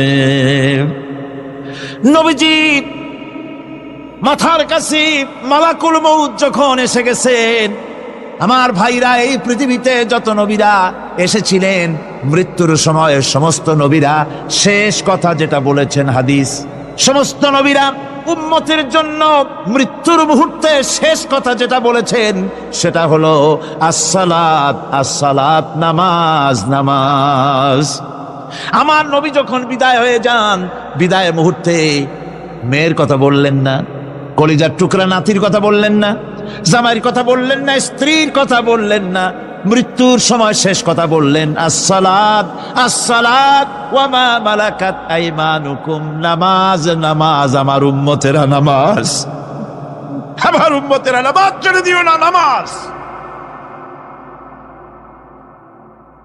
যেই নবী উম্মতের জন্য এত কাঁদলেন, নামাজের জন্য এত কথা বলে গেলেন, আল্লাহ রাব্বুল আলামিন নামাজের জন্য এত নির্দেশ করলেন, নবীজি ইন্তেকালের সময় নামাজের কথা বলে দিলেন, সেই মুসলমান আজ নামাজ আদায় করে না, নামাজ পড়ে তো নামাজ শুদ্ধ হয় না। হযরতে হুযায়ফা রাদিয়াল্লাহু তাআলা আনহু তিনি একবার ইয়েমেন সফর করেছিলেন, এক মসজিদে নামাজ পড়লেন। একজনকে তিনি নামাজ পড়তে দেখলেন, নামাজ পড়তে দেখে তিনি অপেক্ষা করলেন। লোকটার নামাজ হয়ে যাওয়ার পর তিনি প্রশ্ন করলেন, আল্লাহর বান্দা, তুমি কতদিন এরকমের নামাজ পড়তেছ? তিনি বললেন, প্রায় 40 বছর তো হবে আমি এরকম নামাজ পড়তেছি। হযরতে হুযায়ফা বলেন, তুমি কি আমারে চেনো? কয়, না চিনি না। হযরত হুযায়ফা বললেন, আল্লাহর বান্দা শোনো, আমি হচ্ছি আল্লাহর নবী মুহাম্মদুর রাসূলুল্লাহ সাল্লাল্লাহু আলাইহি সাল্লামের সাহাবী হুযায়ফা।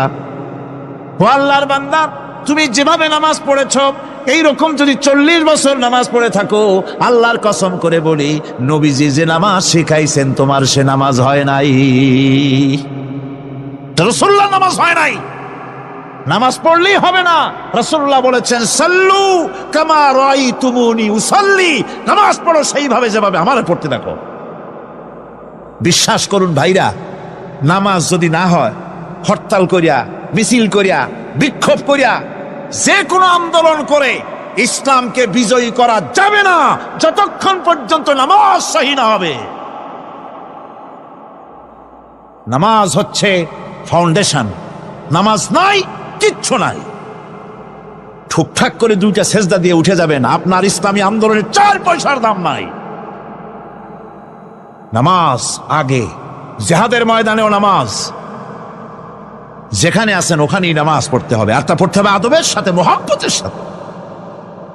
আপনারা বিরক্ত হচ্ছেন না তো? অন্তত 1 তাসবিহ পরিমাণ তো বটেই। যদি তা না হয়, রুকুর থেকে দাঁড়ালেন, সেজদায় চলে গেলেন, ওয়াজিব তরক হলো।